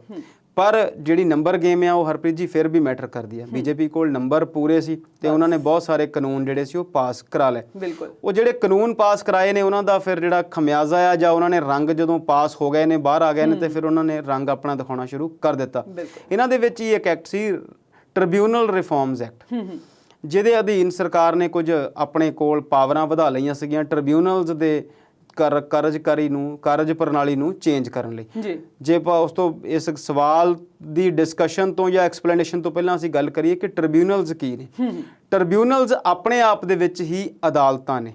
ਜਿੱਦਾਂ ਬਹੁਤ ਸਾਰੀਆਂ ਚੀਜ਼ਾਂ ਬਾਰੇ ਅਸੀਂ ਨਹੀਂ ਜਾਣਦੇ, ਪਰ ਇੱਕ ਕੰਪਨੀ ਲਾ ਦੀ ਟ੍ਰਿਬਿਊਨਲ ਆ, ਜਾਂ ਫਿਰ NGT ਆ, ਉਹਦੇ ਬਾਰੇ ਬਹੁਤ ਸਾਰੇ ਲੋਕਾਂ ਨੇ ਸੁਣਿਆ ਹੋਇਆ, ਨੈਸ਼ਨਲ ਗ੍ਰੀਨ ਟ੍ਰਿਬਿਊਨਲ, ਜਿਹੜੀ ਕਿ ਵਾਤਾਵਰਣ ਦੀ ਸੁਰੱਖਿਆ ਲਈ ਕੰਮ ਕਰਦੀ ਆ। ਤੇ ਜਿਹੜੀ ਲਾ ਟ੍ਰਿਬਿਊਨਲ ਆ, ਉਹ ਕੰਪਨੀਜ਼ ਦੇ ਵਿੱਚ ਜਿਹੜੇ ਕਾਨੂੰਨਾਂ ਦੀ ਦੇਖਭਾਲ ਆ ਉਹਦਾ ਧਿਆਨ ਰੱਖਦੀ ਆ, ਕਿ ਜਦੋਂ ਕਿਸੇ ਨੇ ਇਨਸੋਲਵੈਂਸੀ ਲੈਣੀ ਆ, ਕਿਸੇ ਨੇ ਆਪਣੀ ਫਰਮ ਨੂੰ ਦਿਵਾਲੀਆ ਘੋਸ਼ਿਤ ਕਰਨਾ, ਜਾਂ ਇਹੋ ਜਿਹੇ ਕੋਈ ਜਦੋਂ ਲਾ ਨਾਲ ਇਕਨੋਮੀ ਨਾਲ ਸੰਬੰਧਿਤ ਮਸਲੇ ਕੰਪਨੀਜ਼ ਦੇ ਆਉਂਦੇ ਤੇ ਉਹਨਾਂ ਦੇ ਉੱਤੇ ਦੇਖਦੀ ਹੈ। ਸੋ ਕੁੱਲ ਮਿਲਾ ਕੇ ਅਦਾਲਤਾਂ ਇੱਕ ਵੱਖਰੀ ਪ੍ਰਕਿਰਿਆ ਨੇ ਜਿੱਥੇ ਕਾਨੂੰਨੀ ਦਾਅ ਪੇਚ ਚੱਲਦੇ ਨੇ ਜਾਂ ਜਸਟਿਸ ਹੁੰਦਾ ਹੈ। ਟ੍ਰਿਬਿਊਨਲਸ ਵੀ ਆਪਣੇ ਆਪ ਦੇ ਵਿੱਚ ਅਦਾਲਤਾਂ ਹੀ ਹਨ। ਬਹੁਤ ਤਰ੍ਹਾਂ ਦੀਆਂ ਟ੍ਰਿਬਿਊਨਲਸ ਹਿੰਦੁਸਤਾਨ ਦੇ ਵਿੱਚ ਚੱਲਦੀਆਂ ਨੇ। ਇਹਨਾਂ ਟ੍ਰਿਬਿਊਨਲਸ ਦੇ ਵਿੱਚ ਬਹੁਤ ਵੱਡੀ ਗਿਣਤੀ ਦੇ ਵਿੱਚ ਜਿਹੜੀਆਂ ਪੋਸਟਾਂ ਨੇ ਉਹ ਖਾਲੀ ਨੇ। ਤੇ ਜਿਹੜਾ ਇਹਨਾਂ ਨੇ ਟ੍ਰਿਬਿਊਨਲ ਲਾ ਰਿਫਾਰਮਸ ਐਕਟ ਪਾਸ ਕੀਤਾ ਉਹਦੇ ਮੁਤਾਬਕ ਇਹਨਾਂ ਨੇ ਉਹਦੇ 'ਚ ਹੋਰ ਰਿਆਇਤਾਂ ਜਿਹੜੀਆਂ ਆ ਕੇਂਦਰ ਸਰਕਾਰ ਨੇ ਲੈ ਲਈਆਂ ਕਿ ਅਸੀਂ ਟ੍ਰਿਬਿਊਨਲਸ ਨੂੰ ਹੌਲੀ ਹੌਲੀ ਚਲਾਵਾਂਗੇ ਜਾਂ ਕਮਜ਼ੋਰ ਕਰਾਂਗੇ। ਕਈ ਜਗ੍ਹਾ ਦੇ ਉੱਤੇ ਸਰਕਾਰ ਇਹਨਾਂ ਨੂੰ ਆਪਣੇ ਤਰੀਕੇ ਦੇ ਨਾਲ ਮੈਨੂਪੂਲੇਟ ਕਰਨਾ ਚਾਹੁੰਦੀ। ਇਹੋ ਜਿਹਾ ਹੀ ਇੱਕ ਕੇਸ ਸੁਪਰੀਮ ਕੋਰਟ ਦੇਖ ਰਹੀ ਸੀ ਜਿਹਦੇ 'ਚ ਚੀਫ ਜਸਟਿਸ NV ਰਮਨਾ ਸੀ, ਜਸਟਿਸ L ਨਾਗੇਸ਼ਵਰ ਰਾਓ ਜਿਹੜੇ ਨਵੇਂ ਬਿਲਕੁਲ ਬਾਹਰ ਤੋਂ ਆਏ ਨੇ, ਤੇ ਜਸਟਿਸ DY ਚੰਦਰਚੂੜ ਇਸ ਬੈਂਚ ਨੂੰ ਦੇਖ ਰਹੇ ਸੀ। ਇਹਨਾਂ 3 ਮੈਂਬਰੀ ਜਸਟਿਸ ਦਾ ਬੈਂਚ ਸੀ ਤੇ ਉੱਥੇ ਉਹਨਾਂ ਨੇ ਬਹੁਤ ਸਖਤ ਟਿੱਪਣੀ ਕੀਤੀ। ਉਹਨਾਂ ਨੇ ਇਹ ਕਿਹਾ ਕਿ ਸਰਕਾਰ ਦੇ ਨਾਲ ਅਸੀਂ ਅਦਾਲਤ ਦੇ ਤੌਰ ਤੇ ਕਿਸੇ ਵੀ ਤਰ੍ਹਾਂ ਦਾ ਟਕਰਾਵ ਨਹੀਂ ਚਾਹੁੰਦੇ। ਪਰ ਨਾਲ ਦੀ ਨਾਲ ਉਹਨਾਂ ਨੇ ਜਸਟਿਸ ਚੰਦਰਚੂੜ ਨੇ ਜਦੋਂ ਉੱਥੇ ਤੁਸ਼ਾਰ ਮਹਿਤਾ ਜਿਹੜੇ solicitor general additional solicitor general ਆਏ ਸੀ ਉਹਨਾਂ ਨੂੰ ਇਹ ਵੀ ਕਿਹਾ ਕਿ ਤੁਸੀਂ ਉਹਨਾਂ ਨੂੰ ਸੰਬੋਧਨ ਕਰਨ ਦਾ ਮਤਲਬ ਸੀ ਸਰਕਾਰ, ਜਿਹੜੀ ਉਹਨਾਂ ਨੇ ਗੱਲ ਕੀਤੀ ਕਿ ਸਰਕਾਰ ਸਾਡੇ ਫੈਸਲਿਆਂ ਦਾ ਸਵਾਗਤ ਨਹੀਂ ਕਰਦੀ, ਸਾਡੇ ਫੈਸਲਿਆਂ ਦਾ ਸਤਿਕਾਰ ਨਹੀਂ ਕਰਦੀ, ਅਸੀਂ ਇੱਕ ਕਾਨੂੰਨ ਬਦਲਦੇ ਹਾਂ। ਉਹਨਾਂ ਨੇ ਟ੍ਰਿਬਿਊਨਲ ਐਕਟ ਦੇ ਵਿੱਚ ਪਿੱਛੇ ਜਿਹਾ ਕੋਈ ਸੋਧ ਕੀਤੀ ਸੀ ਤੇ ਸਰਕਾਰ ਨੇ ਉਸ ਸੋਧ ਨੂੰ ਸਵੀਕਾਰ ਕਰਨ ਦੀ ਬਜਾਏ ਇੱਕ ਨਵਾਂ ਕਾਨੂੰਨ ਹੋਰ ਪਾਸ ਕਰ ਦਿੱਤਾ। ਬਿਲਕੁਲ ਦੇਖੋ ਨਾ, ਤੁਸੀਂ ਜਿਹੜੀ ਗੱਲ ਕੀਤੀ ਕਿ ਉਹ ਸੁਪਰੀਮ ਅਥਾਰਟੀ ਆ ਜਸਟਿਸ ਦੇ ਮਾਮਲੇ, ਸਾਰੇ ਹੱਕ ਉਹਨਾਂ ਕੋਲ, ਸਾਰੇ ਹੱਕ ਨੇ ਉਹਨਾਂ ਕੋਲ, ਤੇ ਘੱਟੋ ਘੱਟ ਜਸਟਿਸ ਲਈ ਤਾਂ ਉਹਨਾਂ ਕੋਲ ਅਧਿਕਾਰ ਨੇ ਨਾ। ਕਾਨੂੰਨ ਬਣਾਉਣੇ ਉਹਨਾਂ ਦਾ ਕੰਮ ਨਹੀਂ ਹੈਗਾ। ਪਰ ਉਹਨਾਂ ਨੇ ਇੱਕ ਗੱਲ ਕਹਿਤੀ ਕਿ 2 + 2 5 ਨਹੀਂ ਹੁੰਦੇ, ਤੇ ਸਰਕਾਰ ਨੇ ਕਹਿਤਾ ਕਿ 2 + 2 5 ਨਾ ਕਰੋ, 1.5 + 2.5 5 ਕਰ ਲਓ। ਬਿਲਕੁਲ। ਸੋ ਉਹਨਾਂ ਨੇ ਉਸੇ ਕਾਨੂੰਨ ਨੂੰ ਨਿਰਸਤ ਕਰਕੇ ਇੱਕ ਨਵਾਂ ਕਾਨੂੰਨ ਲਾਗੂ ਕਰ ਦਿੱਤਾ। ਫਿਰ ਜੱਜ ਸਾਹਿਬ ਨੇ ਜਿਹੜੀਆਂ ਟਿੱਪਣੀਆਂ ਕੀਤੀਆਂ ਉਹ ਹੋਰ ਵੀ ਸਖਤ ਸੀ। ਉਹਨਾਂ ਨੇ ਕਿਹਾ ਹੁਣ ਸਾਡੇ ਕੋਲ 3 ਰਸਤੇ ਨੇ, ਜਾਂ ਤੇ ਅਸੀਂ ਤੁਹਾਡੇ ਇਸ ਕਾਨੂੰਨ ਨੂੰ ਵੀ ਰੱਦ ਕਰ ਦਈਏ, ਜਿਹੜਾ ਤੁਸੀਂ ਰਿਫਾਰਮਸ ਐਕਟ ਬਣਾਇਆ ਇਹਨੂੰ ਰੱਦ ਕਰ ਦਈਏ, ਤੇ ਜਾਂ ਫਿਰ ਅਸੀਂ ਇਹ ਜਿਹੜੀਆਂ ਟ੍ਰਿਬਿਊਨਲਾਂ ਆ ਇਹਨਾਂ ਨੂੰ ਹੀ ਰੱਦ ਕਰ ਦਈਏ। ਤੇ ਜਦੋਂ ਤੁਸੀਂ ਇਹਨਾਂ ਨੂੰ ਚਲਾਉਣਾ ਹੀ ਨਹੀਂ, ਤੁਸੀਂ ਇਹਨਾਂ 'ਚ ਨਵੀਆਂ ਭਰਤੀਆਂ ਜਿਹੜੀਆਂ ਕਰਨੀਆਂ ਹੀ ਨਹੀਂ, ਫਿਰ ਅਸੀਂ ਇਹਨਾਂ ਨੂੰ ਵੀ ਰੱਦ ਕਰ ਦਿੰਦੇ ਹਾਂ। ਤੇ ਜਾਂ ਫਿਰ ਅਸੀਂ ਇਹਨਾਂ ਦੇ ਵਿੱਚ ਆਪ ਭਰਤੀਆਂ ਕਰ ਦਈਏ ਤੇ ਤੁਹਾਨੂੰ ਇਹਨਾਂ ਭਰਤੀਆਂ ਨੂੰ ਨਾ ਕਰਨ ਲਈ ਸਰਕਾਰ ਦੇ ਖਿਲਾਫ ਅਸੀਂ ਕੋਈ ਕਾਰਵਾਈ ਕਰੀਏ। ਦੇਖੋ, ਜਦੋਂ ਸੁਪਰੀਮ ਕੋਰਟ ਨੇ ਫਿਰ ਤਿੰਨੇ ਗੱਲਾਂ ਕਹੀਆਂ ਤੇ ਤਿੰਨੇ ਹੀ ਗੱਲਾਂ ਜਿਹੜੀਆਂ ਨੇ ਸਰਕਾਰ ਦੇ ਖਿਲਾਫ ਨੇ ਕਿ ਸਾਡਾ ਬਣਾਇਆ ਹੋਇਆ ਕਾਨੂੰਨ ਤੁਸੀਂ ਖਤਮ ਕਰਕੇ ਨਵਾਂ ਕਾਨੂੰਨ ਲੈ ਆਇਓ, ਅਸੀਂ ਇਹਨੂੰ ਵੀ ਰੱਦ ਕਰ ਦਿੰਦੇ ਹਾਂ, ਤੇ ਜਾਂ ਫਿਰ ਅਸੀਂ ਆਪ ਭਰਤੀਆਂ ਕਰੀਏ। ਸੋ ਉਹ ਜਿਹੜੀਆਂ ਗੱਲਾਂ ਨੇ ਉਹ ਸਰਕਾਰ ਨੂੰ ਸਮਝਣੀਆਂ ਪੈਣਗੀਆਂ। ਫਿਰ ਉਹਨਾਂ ਨੇ ਟਾਈਮ ਦਿੱਤਾ ਤੇ ਜਸਟਿਸ ਨੇ ਜਦੋਂ ਗੱਲ ਕਹੀ ਤੇ ਫਿਰ ਸੋਲਿਸਿਟਰ ਜਨਰਲ ਨੇ ਉਹਦੇ 'ਚ ਟਾਈਮ ਮੰਗਿਆ ਕਿ ਸਾਨੂੰ ਟਾਈਮ ਦਿਓ। ਉਹ ਕਹਿੰਦੇ ਟਾਈਮ ਤੁਹਾਨੂੰ ਕੀ ਦਈਏ, ਤੁਸੀਂ ਤੇ ਸਾਡੀ ਗੱਲ ਹੀ ਨਹੀਂ ਸੁਣਦੇ। ਪਰ 13 ਤਰੀਕ ਜਿਹੜੀ ਅਗਲੀ ਤਰੀਕ ਉਹਦੇ ਲਈ ਰੱਖੀ ਆ ਤੇ ਉਹਨਾਂ ਨੇ ਇਹ ਵੀ ਕਿਹਾ ਕਿ ਕੋਸ਼ਿਸ਼ ਕਰਿਓ ਆਪਣੀ ਸਰਕਾਰ ਨੂੰ ਮਨਾਓ ਕਿ 13 ਤਰੀਕ ਤੱਕ ਉਹ ਜਿਹੜੀਆਂ ਭਰਤੀਆਂ ਨੇ 250 ਦੇ ਕਰੀਬ ਸਾਰੀਆਂ ਟ੍ਰਿਬਿਊਨਲਸ ਦੇ ਵਿੱਚ ਜਿਹੜੀਆਂ ਪੋਸਟਾਂ ਨੇ ਉਹਨਾਂ ਨੂੰ ਪੂਰੀਆਂ ਕਰ ਦਿਓ। ਫਿਰ ਉਹਨੇ ਨਾਲ ਦੀ ਨਾਲ ਦੱਸਿਆ ਕਿ ਵੱਖਰੇ ਤਰੀਕੇ ਦੇ ਕੇਸ ਬਹੁਤ ਗਿਣਤੀ ਦੇ ਵਿੱਚ ਸਾਡੇ ਕੋਲ ਆ ਰਹੇ ਨੇ, ਜਦ ਕਿ ਜੇ ਇਹਨਾਂ ਟ੍ਰਿਬਿਊਨਲਾਂ ਦੇ ਵਿੱਚ ਬੰਦੇ ਪੂਰੇ ਹੋਣ, ਉਹਨਾਂ ਦੇ ਮੈਂਬਰ ਪੂਰੇ ਹੋਣ, ਟ੍ਰਿਬਿਊਨਲਸ ਆਪਣਾ ਸਿਸਟਮ ਸਹੀ ਤਰੀਕੇ ਨਾਲ ਕਰਨ ਤੇ ਇਸ ਜਿਹੜੇ ਕੇਸ ਨੇ ਇਹਨਾਂ ਤੋਂ ਸਾਡਾ ਬਚਾਅ ਹੋਵੇ, ਕਾਨੂੰਨੀ ਪ੍ਰਕਿਰਿਆ ਜਿਹੜੀ ਆ ਥੋੜੀ ਜੀ ਸੁਖਾਲੀ ਹੋਵੇ ਤੇ ਨਿਆਂ ਜਿਹੜਾ ਆ ਉਹ ਆਮ ਲੋਕਾਂ ਦੀ ਪਹੁੰਚ ਵਿੱਚ ਆਵੇ। ਬਹੁਤ ਸਾਰੀਆਂ ਕੰਪਨੀਆਂ ਨੇ ਜਿਨ੍ਹਾਂ ਦੇ ਕੇਸ ਲਟਕੇ ਹੋਏ ਨੇ, ਤੇ ਜਦੋਂ ਤੁਸੀਂ ਕਿਸੇ ਕੇਸ ਦੇ ਵਿੱਚ ਲਟਕਦੇ ਆ ਤੇ ਤੁਹਾਡਾ ਸਾਰਾ ਜਿਹੜਾ ਧਿਆਨ ਆ ਉਧਰ ਚਲਾ ਜਾਂਦਾ। ਫਾਈਨੈਂਸ਼ੀਅਲ ਲਾਸਸ ਵੀ ਹੁੰਦੇ ਨੇ। ਜੇ ਕਿਸੇ ਕੰਪਨੀ ਨੇ ਦੀਵਾਲੀਆ ਘੋਸ਼ਿਤ ਵੀ ਕਰਨਾ ਹੈ ਆਪਣੇ ਆਪ ਨੂੰ ਤਾਂ ਉਹਦੇ ਲਈ ਵੀ ਉਹਨੂੰ ਮਨਜ਼ੂਰੀ ਚਾਹੀਦੀ ਹੈ। ਸੋ ਜੇਕਰ ਟ੍ਰਿਬਿਊਨਲਸ ਬਣਾਈਆਂ ਆ ਤਾਂ ਸਰਕਾਰ ਦਾ ਫਰਜ਼ ਬਣਦਾ ਕਿ ਉਹਨਾਂ ਸਾਰੀਆਂ ਚੀਜ਼ਾਂ ਤੇ ਧਿਆਨ ਦੇਵੇ। ਪਰ ਫਿਰ ਜਦੋਂ ਸਰਕਾਰ ਆਪਣਾ ਕੰਮ ਨਹੀਂ ਕਰਦੀ ਤੇ ਲੋਕ ਫਿਰ ਸੁਪਰੀਮ ਕੋਰਟ 'ਚ ਪਹੁੰਚਦੇ ਨੇ, ਤੇ ਫਿਰ ਜਦੋਂ ਕੋਰਟ ਸਖਤ ਟਿੱਪਣੀਆਂ ਕਰਦੀ ਆ ਤੇ ਫਿਰ ਅਖਬਾਰਾਂ ਦੇ ਪਹਿਲੇ ਪੰਨਿਆਂ ਤੇ ਉਹਦੀ ਖਬਰ ਬਣਦੀ ਤੇ ਸਾਨੂੰ ਚਰਚਾ ਵੀ ਕਰਨੀ ਪੈਂਦੀ। ਪਰ ਸਰਕਾਰ ਇਸ ਮਾਮਲੇ ਦੇ ਵਿੱਚ ਲਗਭਗ ਕੰਨ ਤੋਂ ਜੂੰ ਸਰਕਦੀ ਘੱਟ ਹੀ ਨਜ਼ਰ ਆਉਂਦੀ। ਬਿਲਕੁਲ, ਸਰਕਾਰ ਦਾ ਇਸ ਵੇਲੇ ਜੋ ਹਾਲ ਚੱਲ ਰਿਹਾ ਉਹ ਇਹੀ ਹੈ ਕਿ ਭਾਵੇਂ ਸੁਪਰੀਮ ਕੋਰਟ ਕਹਿ ਲੇ, ਭਾਵੇਂ ਕਿਸਾਨ ਕਹਿ ਲੇ, ਜਿਹੜਾ ਮਰਜ਼ੀ ਬੰਦਾ ਉੱਠ ਕੇ ਕਹਿ ਲੇ, ਉਹਦੇ ਸਿਰ ਤੇ ਜੂੰ ਤੱਕ ਨਹੀਂ ਸਰਕਦੀ। ਸੋ ਇਹ ਚਰਚਾ ਇਸੇ ਤਰ੍ਹਾਂ ਜਾਰੀ ਰਹੇਗੀ ਬ੍ਰੇਕ ਤੋਂ ਬਾਅਦ।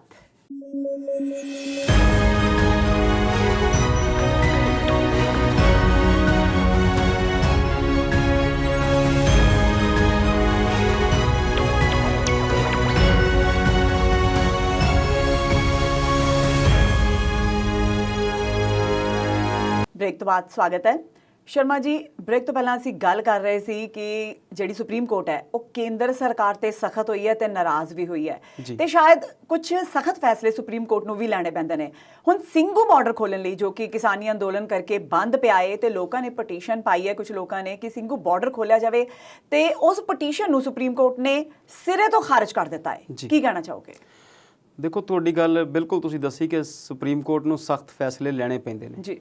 ਪਰ ਜੇ ਇਸ ਤੋਂ ਪਹਿਲਾਂ ਮੈਂ ਇੱਕ ਪੰਜਾਬੀ ਦੀ ਕਹਾਵਤ ਦਾ ਜ਼ਿਕਰ ਕਰਾਂ ਤੇ ਅਸੀਂ ਅਕਸਰ ਇਹ ਗੱਲ ਸੁਣਦੇ ਹਾਂ ਕਿ ਦੁਕਾਨਦਾਰੀ ਨਰਮੀ ਦੀ, ਦਲਾਲੀ ਬਸ਼ਰਮੀ ਦੀ ਤੇ ਹਕੂਮਤ ਗਰਮੀ ਦੀ।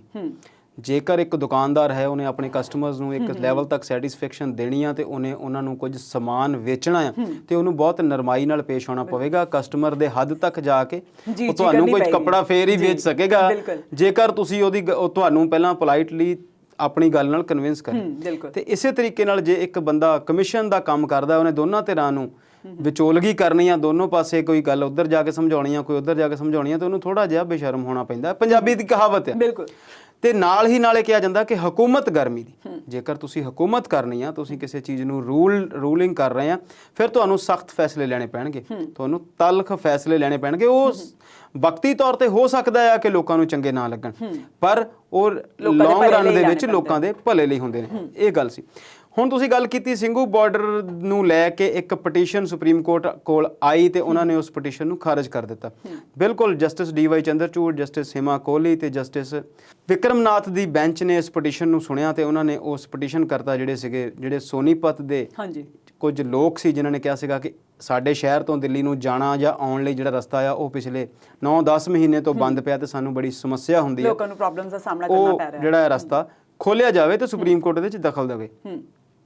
ਦੇਖੋ ਇਸ ਪਟੀਸ਼ਨ ਤੋਂ ਇਲਾਵਾ ਜੇ ਅਸੀਂ ਪਹਿਲਾਂ ਗੱਲ ਕਰੀਏ ਤੇ ਜਦੋਂ ਵੀ ਕਿਤੇ ਪੰਜਾਬ ਦੇ ਵਿੱਚ ਜਾਂ ਕਿਤੇ ਵੀ ਧਰਨੇ ਹੁੰਦੇ ਤੇ ਸਾਨੂੰ ਯਾਦ ਆ ਕਿ ਮਾਨਯੋਗ ਸੁਪਰੀਮ ਕੋਰਟ ਦੀ ਰੂਲਿੰਗ ਆ ਕਿ ਤੁਸੀਂ ਕਿਤੇ ਵੀ ਆਪਣਾ ਵਿਰੋਧ ਪ੍ਰਦਰਸ਼ਨ ਕਰਨ ਲਈ ਕਿਸੇ ਸੜਕ ਨੂੰ ਬੰਦ ਨਹੀਂ ਕਰ ਸਕਦੇ। ਬਿਲਕੁਲ। ਪਰ ਦੇਖੋ ਅਸੀਂ ਸੁਪਰੀਮ ਕੋਰਟ ਦੀ ਰੂਲਿੰਗ ਆ ਉਸੇ ਮਾਨਯੋਗ ਸੁਪਰੀਮ ਕੋਰਟ ਦੀ ਕਿ ਤੁਸੀਂ ਕਿਸੇ ਸੜਕ ਨੂੰ ਬੰਦ ਨਹੀਂ ਕਰ ਸਕਦੇ, ਪਰ ਹੁਣ ਇਸੇ ਹੀ ਆਪਣੀ ਹੀ ਰੂਲਿੰਗ ਨੂੰ ਉਹਨਾਂ ਨੇ ਇੱਕ ਤਰੀਕੇ ਨਾਲ ਜਿਹੜਾ ਆ ਉਹ ਖਾਰਜ ਕੀਤਾ। ਵਜ੍ਹਾ ਉਹਦੀ ਇਹ ਆ ਕਿ ਜਿੱਦਾਂ ਅਸੀਂ ਫਿਰ ਗੱਲ ਸੁਣਦੇ ਆ ਜਾਂ ਕਈ ਵਾਰ ਬੋਲਦੇ ਆ ਕਿ ਐਕਸੈਪਸ਼ਨਸ ਆਰ ਆਲਵੇਜ਼ देयर। ਬਿਲਕੁਲ। ਪ੍ਰਾਥਮਿਕਤਾਵਾਂ ਜਿਹੜੀਆਂ ਉਹ ਕਈ ਵਾਰ ਚੇਂਜ ਹੋ ਜਾਂਦੀਆਂ, ਕਈ ਵਾਰ ਜਿਹੜਾ ਸੱਚ ਆ ਉਹ ਵੀ ਸੱਚ ਨਹੀਂ ਰਹਿੰਦਾ, ਸਥਿਤੀਆਂ ਉਹਦੇ ਨਾਲ ਬਦਲਦੀਆਂ। ਹੁਣ ਉਹਨਾਂ ਨੇ ਉਸ ਪਟੀਸ਼ਨ ਨੂੰ ਖਾਰਜ ਕਰਕੇ ਇਹ ਕਿਹਾ ਕਿ ਅਸੀਂ ਇਸ ਪਟੀਸ਼ਨ ਨੂੰ ਨਹੀਂ ਸੁਣਨਾ, ਤੁਸੀਂ ਹਾਈ ਕੋਰਟ ਕਿਉਂ ਨਹੀਂ ਜਾਂਦੇ, ਕਿਉਂਕਿ ਸਟੇਟ ਦਾ ਮਾਮਲਾ ਆ, ਹਰਿਆਣੇ ਦਾ ਇੱਕ ਰਸਤਾ ਬੰਦ ਆ ਦਿੱਲੀ 'ਚ ਵੜਨ ਵਾਲਾ ਤੇ ਤੁਸੀਂ ਪੰਜਾਬ ਤੇ ਹਰਿਆਣਾ ਹਾਈ ਕੋਰਟ ਜਿਹੜੀ ਚੰਡੀਗੜ੍ਹ ਆ ਉੱਥੇ ਜਾ ਕੇ ਕੇਸ ਰੱਖੋ। ਇਸ ਤੋਂ ਪਹਿਲਾਂ ਵੀ ਇਵੇਂ ਦੀਆਂ ਕਈ ਪਟੀਸ਼ਨ ਜਿਹੜੀਆਂ ਉੱਥੇ ਆ ਚੁੱਕੀਆਂ ਸੀ। ਬੀਤੇ ਦਿਨ ਵੀ ਗੱਲ ਕੀਤੀ ਸੀ, ਗਾਜੀਪੁਰ ਬਾਈ ਵਾਲੇ ਪਾਸੇ ਨੋਇਡਾ ਤੋਂ ਵੀ ਇੱਕ ਪਟੀਸ਼ਨ ਦਾਖਲ ਹੋਈ ਸੀ। ਬਿਲਕੁਲ। ਕੁਝ ਲੋਕਾਂ ਨੇ ਨੈਸ਼ਨਲ ਹਾਈਵੇ ਅਥਾਰਟੀ ਨੂੰ ਵੀ ਕਿਹਾ ਆ ਟਿੱਕਰੀ ਵਾਲੀ ਸਾਈਡ ਤੋਂ ਕਿ ਸਾਡਾ ਉੱਥੇ ਇੰਡਸਟਰੀ ਆ ਤੇ ਉਹ ਸਾਡੇ ਜਿਹੜੀ ਰਸਤਾ ਆ ਉਹਨੂੰ ਖੁਲਵਾਇਆ ਜਾਵੇ, ਅਸੀਂ ਟੈਕਸ ਪੇ ਕਰਦੇ ਆ, ਸਾਡੀ ਇੰਡਸਟਰੀਅਲ ਦਾ ਜਿਹੜਾ ਨੁਕਸਾਨ ਹੁੰਦਾ। ਪਰ ਮਾਨਯੋਗ ਸੁਪਰੀਮ ਕੋਰਟ ਇਸ ਗੱਲ ਲਈ ਕਈ ਵਾਰ ਹਰਿਆਣਾ ਸਰਕਾਰ ਨੂੰ, ਯੂਪੀ ਸਰਕਾਰ ਨੂੰ ਤੇ ਕੇਂਦਰ ਸਰਕਾਰ ਨੂੰ ਕਹਿ ਚੁੱਕੀ ਹੈ ਕਿ ਲੋਕ ਜਿਹੜੇ ਪਰੇਸ਼ਾਨ ਨੇ ਉਹਦੀ ਵਜ੍ਹਾ ਕਿਸਾਨ ਨਹੀਂ ਤੁਸੀਂ ਹੋ। ਜੇਕਰ ਲੋਕ ਇੱਕ ਵਿਰੋਧ ਨੂੰ ਲੈ ਕੇ ਬੈਠੇ ਨੇ, ਉਹ ਕਿਸੇ ਗੱਲ ਤੇ ਅੜੇ ਹੋਏ ਨੇ ਤੇ ਤੁਸੀਂ ਉਹਨਾਂ ਨਾਲ ਮਸਲਾ ਜਿਹੜਾ ਆ ਉਹ ਹੱਲ ਕਰੋ। ਪਟੀਸ਼ਨਸ ਜਿਹੜੀਆਂ ਤੁਸੀਂ ਸਾਡੇ ਕੋਲ ਭੇਜ ਰਹੇ ਆ ਜਾਂ ਸਾਡੇ ਕੋਲ ਲੋਕ ਲੈ ਕੇ ਆ ਰਹੇ ਨੇ, ਉਹ ਅਸੀਂ ਉਸ ਗੱਲ ਨੂੰ ਸਮਝਦੇ ਹਾਂ। ਇਸੇ ਕਰਕੇ ਉਹਨਾਂ ਨੇ ਜਿਹੜੀ ਇਸ ਵਾਲੀ ਪਟੀਸ਼ਨ ਸੀ ਉਹਨੂੰ ਖਾਰਜ ਹੀ ਕਰ ਦਿੱਤਾ ਕਿ ਤੁਸੀਂ ਇਸ ਪਟੀਸ਼ਨ ਨੂੰ ਲੈ ਕੇ ਲੋਕਲ ਸਟੇਟ ਦੀ ਜਿਹੜੀ ਹਾਈ ਕੋਰਟ ਆ ਉੱਥੇ ਜਾਓ, ਉੱਥੇ ਜਾ ਕੇ ਮਸਲੇ ਦਾ ਹੱਲ ਕਰੋ। ਤੁਸੀਂ ਸਮਝਦੇ ਆ ਇਸ ਗੱਲ ਨੂੰ, ਬਿਲਕੁਲ ਦਰਸ਼ਕ ਵੀ ਸਮਝਦੇ ਆ ਤੇ ਕੋਰਟ ਵੀ ਸਮਝਦੀ ਆ। ਉਹ ਕਿਸੇ ਹੋਰ ਸਟੇਟ ਦੇ ਨੁਮਾਇੰਦੇ ਨਹੀਂ ਹੈਗੇ ਜਾਂ ਕਿਸੇ ਹੋਰ ਜਗ੍ਹਾ ਤੇ ਰਹਿਣ ਵਾਲੇ ਲੋਕ ਨਹੀਂ ਹੈਗੇ। ਮਸਲਾ ਇਹ ਆ ਕਿ ਕਿਸਾਨ ਕੀ ਚਾਹੁੰਦੇ ਨੇ, ਉਹਦੇ ਲਈ ਅਸੀਂ ਬਹੁਤ ਲੰਬੀ ਡਿਟੇਲ 'ਚ ਗੱਲ ਕਰ ਚੁੱਕੇ ਹਾਂ। ਅੱਜ ਵੀ ਇੱਕ ਟੀਵੀ ਚੈਨਲ ਤੇ ਹਰਿਆਣੇ ਦੇ ਇੱਕ ਮਿਨਿਸਟਰ ਬੈਠ ਕੇ ਡਿਬੇਟ ਦੇ ਵਿੱਚ ਬੋਲ ਰਹੇ ਸੀ ਕਿ ਕਾਨੂੰਨ ਬਹੁਤ ਚੰਗੇ ਨੇ ਤੇ ਬਹੁਤ ਸਾਰੇ ਲੋਕ ਕਾਨੂੰਨਾਂ ਦੇ ਹੱਕ ਵਿੱਚ ਨੇ। ਜੇਕਰ ਲੋਕ ਕਾਨੂੰਨਾਂ ਦੇ ਹੱਕ ਵਿੱਚ ਹਨ ਤਾਂ ਫਿਰ ਤੁਸੀਂ ਉਹਨਾਂ ਲੋਕਾਂ ਨਾਲ ਗੱਲਬਾਤ ਕਰੋ ਜਿਹੜੇ ਉੱਥੇ ਉਹਨਾਂ ਦੇ ਹੱਕ ਵਿੱਚ ਨਹੀਂ ਹਨ, ਉਹਨਾਂ ਨੂੰ ਤੁਹਾਨੂੰ ਸਮਝਾਉਣਾ ਪਵੇਗਾ।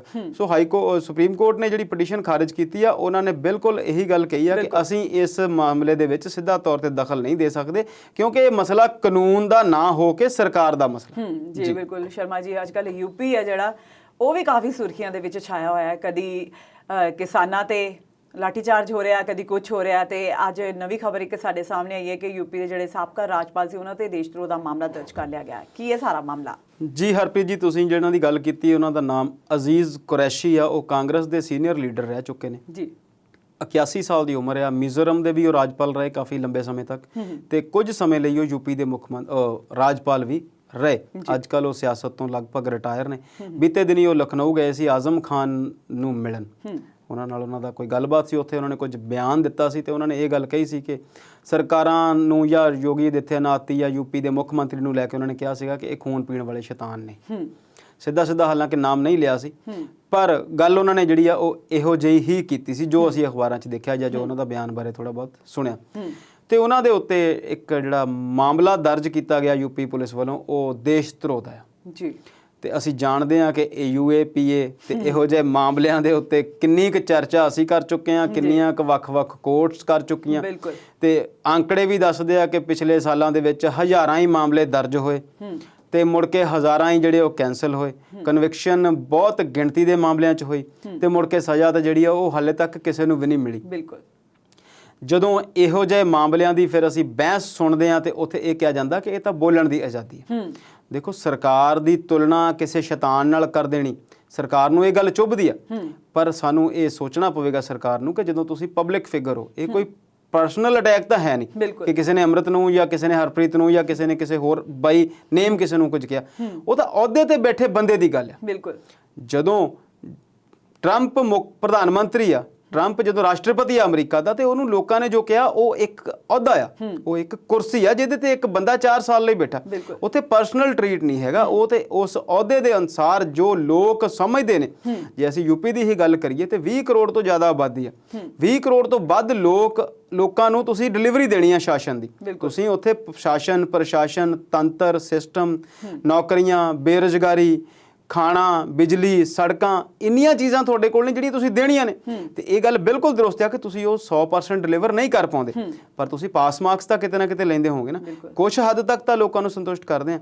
ਤਾਂ ਜਦੋਂ ਕੋਈ ਤੁਹਾਡੇ ਖਿਲਾਫ ਬੋਲਦਾ ਤੇ ਤੁਸੀਂ ਉਹਦੇ ਤੇ ਦੇਸ਼ ਧਰੋਹ ਦਾ ਮਾਮਲਾ ਜਿਹੜਾ ਆ ਉਹ ਦਰਜ ਕਰ ਦਿੰਦੇ। ਤੇ ਇਹ ਗੱਲ ਬਹੁਤ ਲੰਬੇ ਸਮੇਂ ਤੋਂ ਚਰਚਾ 'ਚ ਚੱਲੀ ਹੋਈ ਆ ਕਿ BJP ਨੇ ਇੱਕ ਫਾਸਲਾ ਜਿਹੜਾ ਆ ਉਹ ਖਤਮ ਕਰ ਦਿੱਤਾ। ਉਹਨਾਂ ਨੇ ਲੋਕਾਂ ਦੇ ਵਿੱਚ ਇਹ ਗੱਲ ਫੈਲਾ ਦਿੱਤੀ ਕਿ ਸਰਕਾਰ ਹੀ ਦੇਸ਼ ਹੈ। ਬਿਲਕੁਲ। ਜੇਕਰ ਮੈਂ ਸਰਕਾਰ ਨੂੰ ਬੁਰਾ ਕਹਿ ਰਿਹਾ ਤੇ ਉਹ ਭਾਰਤ ਦੇ ਖਿਲਾਫ ਦੇਸ਼ ਧਰੋਹ ਕਿਵੇਂ ਹੋਇਆ? ਇਹ ਗੱਲ ਸਮਝਦੇ ਨਹੀਂ। ਇਹ ਜਾਣਬੁੱਝ ਕੇ ਇਹੋ ਜਿਹੀਆਂ ਗੱਲਾਂ ਜਾਣਬੁੱਝ ਕੇ ਕਰਦੇ ਨੇ। ਉਹਦੇ ਪਿੱਛੇ ਦੀ ਜਿਹੜੀ ਮਨਸ਼ਾ ਆ ਉਹ ਸਾਰਿਆਂ ਨੂੰ ਪਤਾ ਆ। ਦੁਬਾਰਾ ਤਿਬਾਰਾ ਜਾਂ ਬਾਰ-ਬਾਰ ਬੋਲਣ ਵਾਲੀ ਗੱਲ ਆ। ਇੱਕ ਖਾਸ ਤਰ੍ਹਾਂ ਦੀ ਧਾਰਮਿਕ ਉਨਮਾਦ, ਜਾਤੀਗਤ ਦਾ ਜਿਹੜਾ ਇੱਕ ਡਿਵਰਸੀਫਿਕੇਸ਼ਨ ਆ, ਪੋਲਰਾਈਜੇਸ਼ਨ ਜਿਹੜੀ ਵੋਟਾਂ ਦੀ, ਉਹ ਕਰਨ ਲਈ ਇਹੋ ਜਿਹੇ ਕੰਮ ਕਰਦੇ ਨੇ।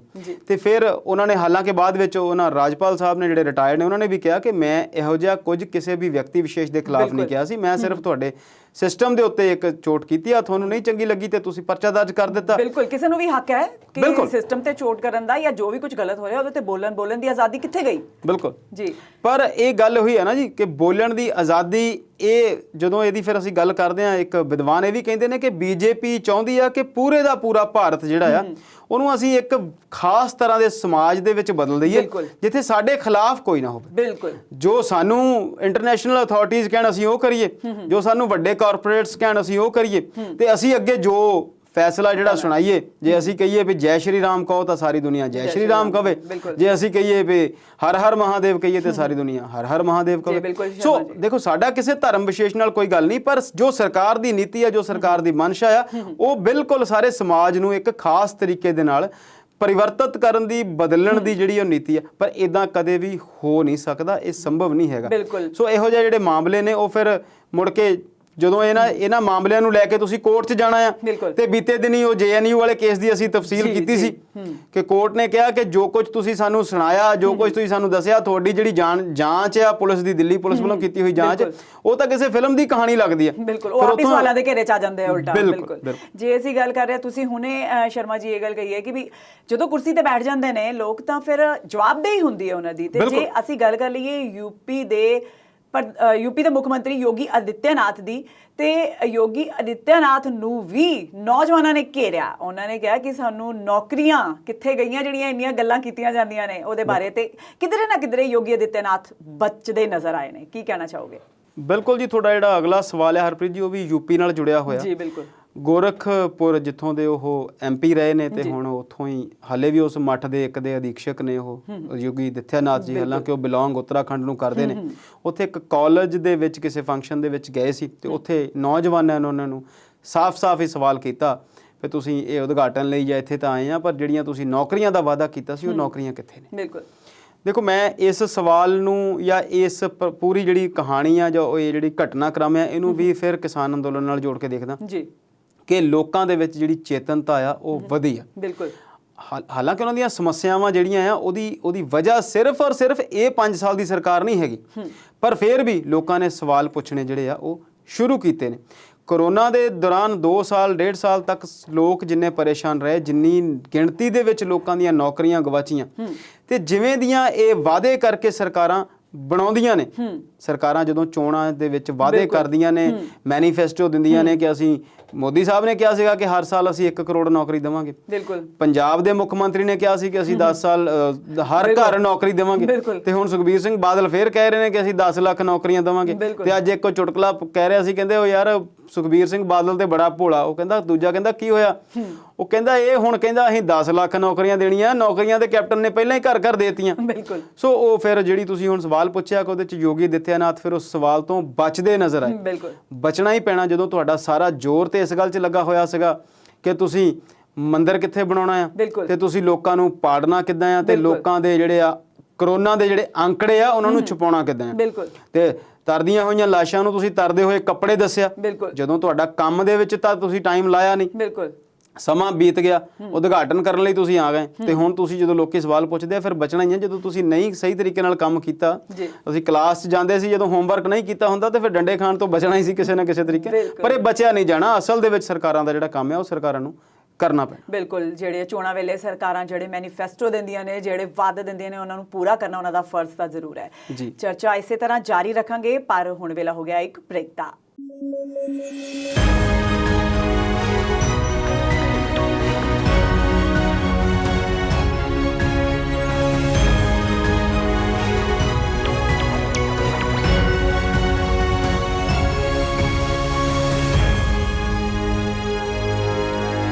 ਬ੍ਰੇਕ ਤੋਂ ਬਾਅਦ ਆਪਣੇ ਦਰਸ਼ਕਾਂ ਨੂੰ ਇੱਕ ਵਾਰ ਫਿਰ ਤੋਂ ਜੀ ਆਇਆਂ ਨੂੰ ਆਖਦੇ ਹਾਂ। ਸ਼ਰਮਾ ਜੀ, ਬ੍ਰੇਕ ਤੋਂ ਪਹਿਲਾਂ ਅਸੀਂ ਗੱਲ ਕਰ ਰਹੇ ਸੀ ਕਿ ਜਦੋਂ ਚੋਣਾਂ ਹੁੰਦੀਆਂ ਨੇ ਤਾਂ ਉਸ ਤੋਂ ਪਹਿਲਾਂ ਸਰਕਾਰਾਂ ਕਾਫੀ ਵਾਅਦੇ ਕਰਦੀਆਂ ਨੇ, ਜਾਂ ਫਿਰ ਇਹ ਕਹਿ ਲਈਏ ਕਿ ਕਾਫੀ ਸਾਰੇ ਹੱਥਕੰਡੇ ਨਵੇਂ-ਨਵੇਂ ਅਪਣਾਉਂਦੀਆਂ ਨੇ।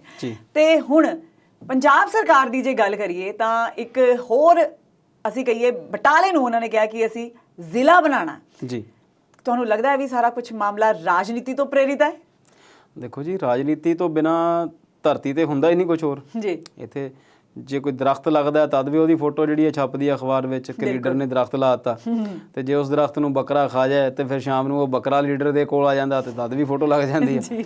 ਤੇ ਜੇ ਕੋਈ ਵੱਡਾ ਦਰਖਤ ਕੱਟਿਆ ਜਾਵੇ ਫਿਰ ਵੀ ਉਹਦੀ ਜਿਹੜੀ ਫੋਟੋ ਲੱਗ ਜਾਂਦੀ ਹੈ ਕਿ ਜੰਗਲ ਕੱਟੇ ਜਾ ਰਿਹਾ ਤੇ ਰਾਜਨੀਤੀ ਹੋ ਰਹੀ ਹੈ। ਚਲੋ ਜੋਕ ਅਪਾਰਟ, ਬਿਲਕੁਲ ਤੁਹਾਡੀ ਗੱਲ ਠੀਕ ਹੈ ਜੀ ਕਿ ਇੱਥੇ ਖਾਸ ਤੌਰ ਤੇ ਪੋਲੀਟੀਕਲ ਧਿਰਾਂ ਰਾਜਨੀਤੀ ਤੋਂ ਬਿਨਾਂ ਹੋਰ ਕੁਝ ਕਰਦੀਆਂ ਨਹੀਂ। ਉਹਨਾਂ ਦਾ ਕੰਮ ਹੀ ਇਹ ਹੈ, ਰਾਜਨੀਤਿਕ ਪਾਰਟੀਆਂ ਨੇ। ਹਾਲਾਂਕਿ ਇਹਨਾਂ ਦਾ ਜਿਹੜਾ ਬਣਾਉਣ ਦਾ, ਇਹਨਾਂ ਦਾ ਸਿਰਜਣ ਦਾ ਸਿਸਟਮ ਇਹੀ ਸੀਗਾ ਕਿ ਇਹ ਦੇਸ਼ ਲਈ ਤੇ ਮੁਲਕ ਲਈ ਕਾਨੂੰਨ ਬਣਾਉਣਗੇ, ਪਰ ਇਦਾਂ ਦਾ ਕੁਝ ਹੁੰਦਾ ਨਹੀਂ।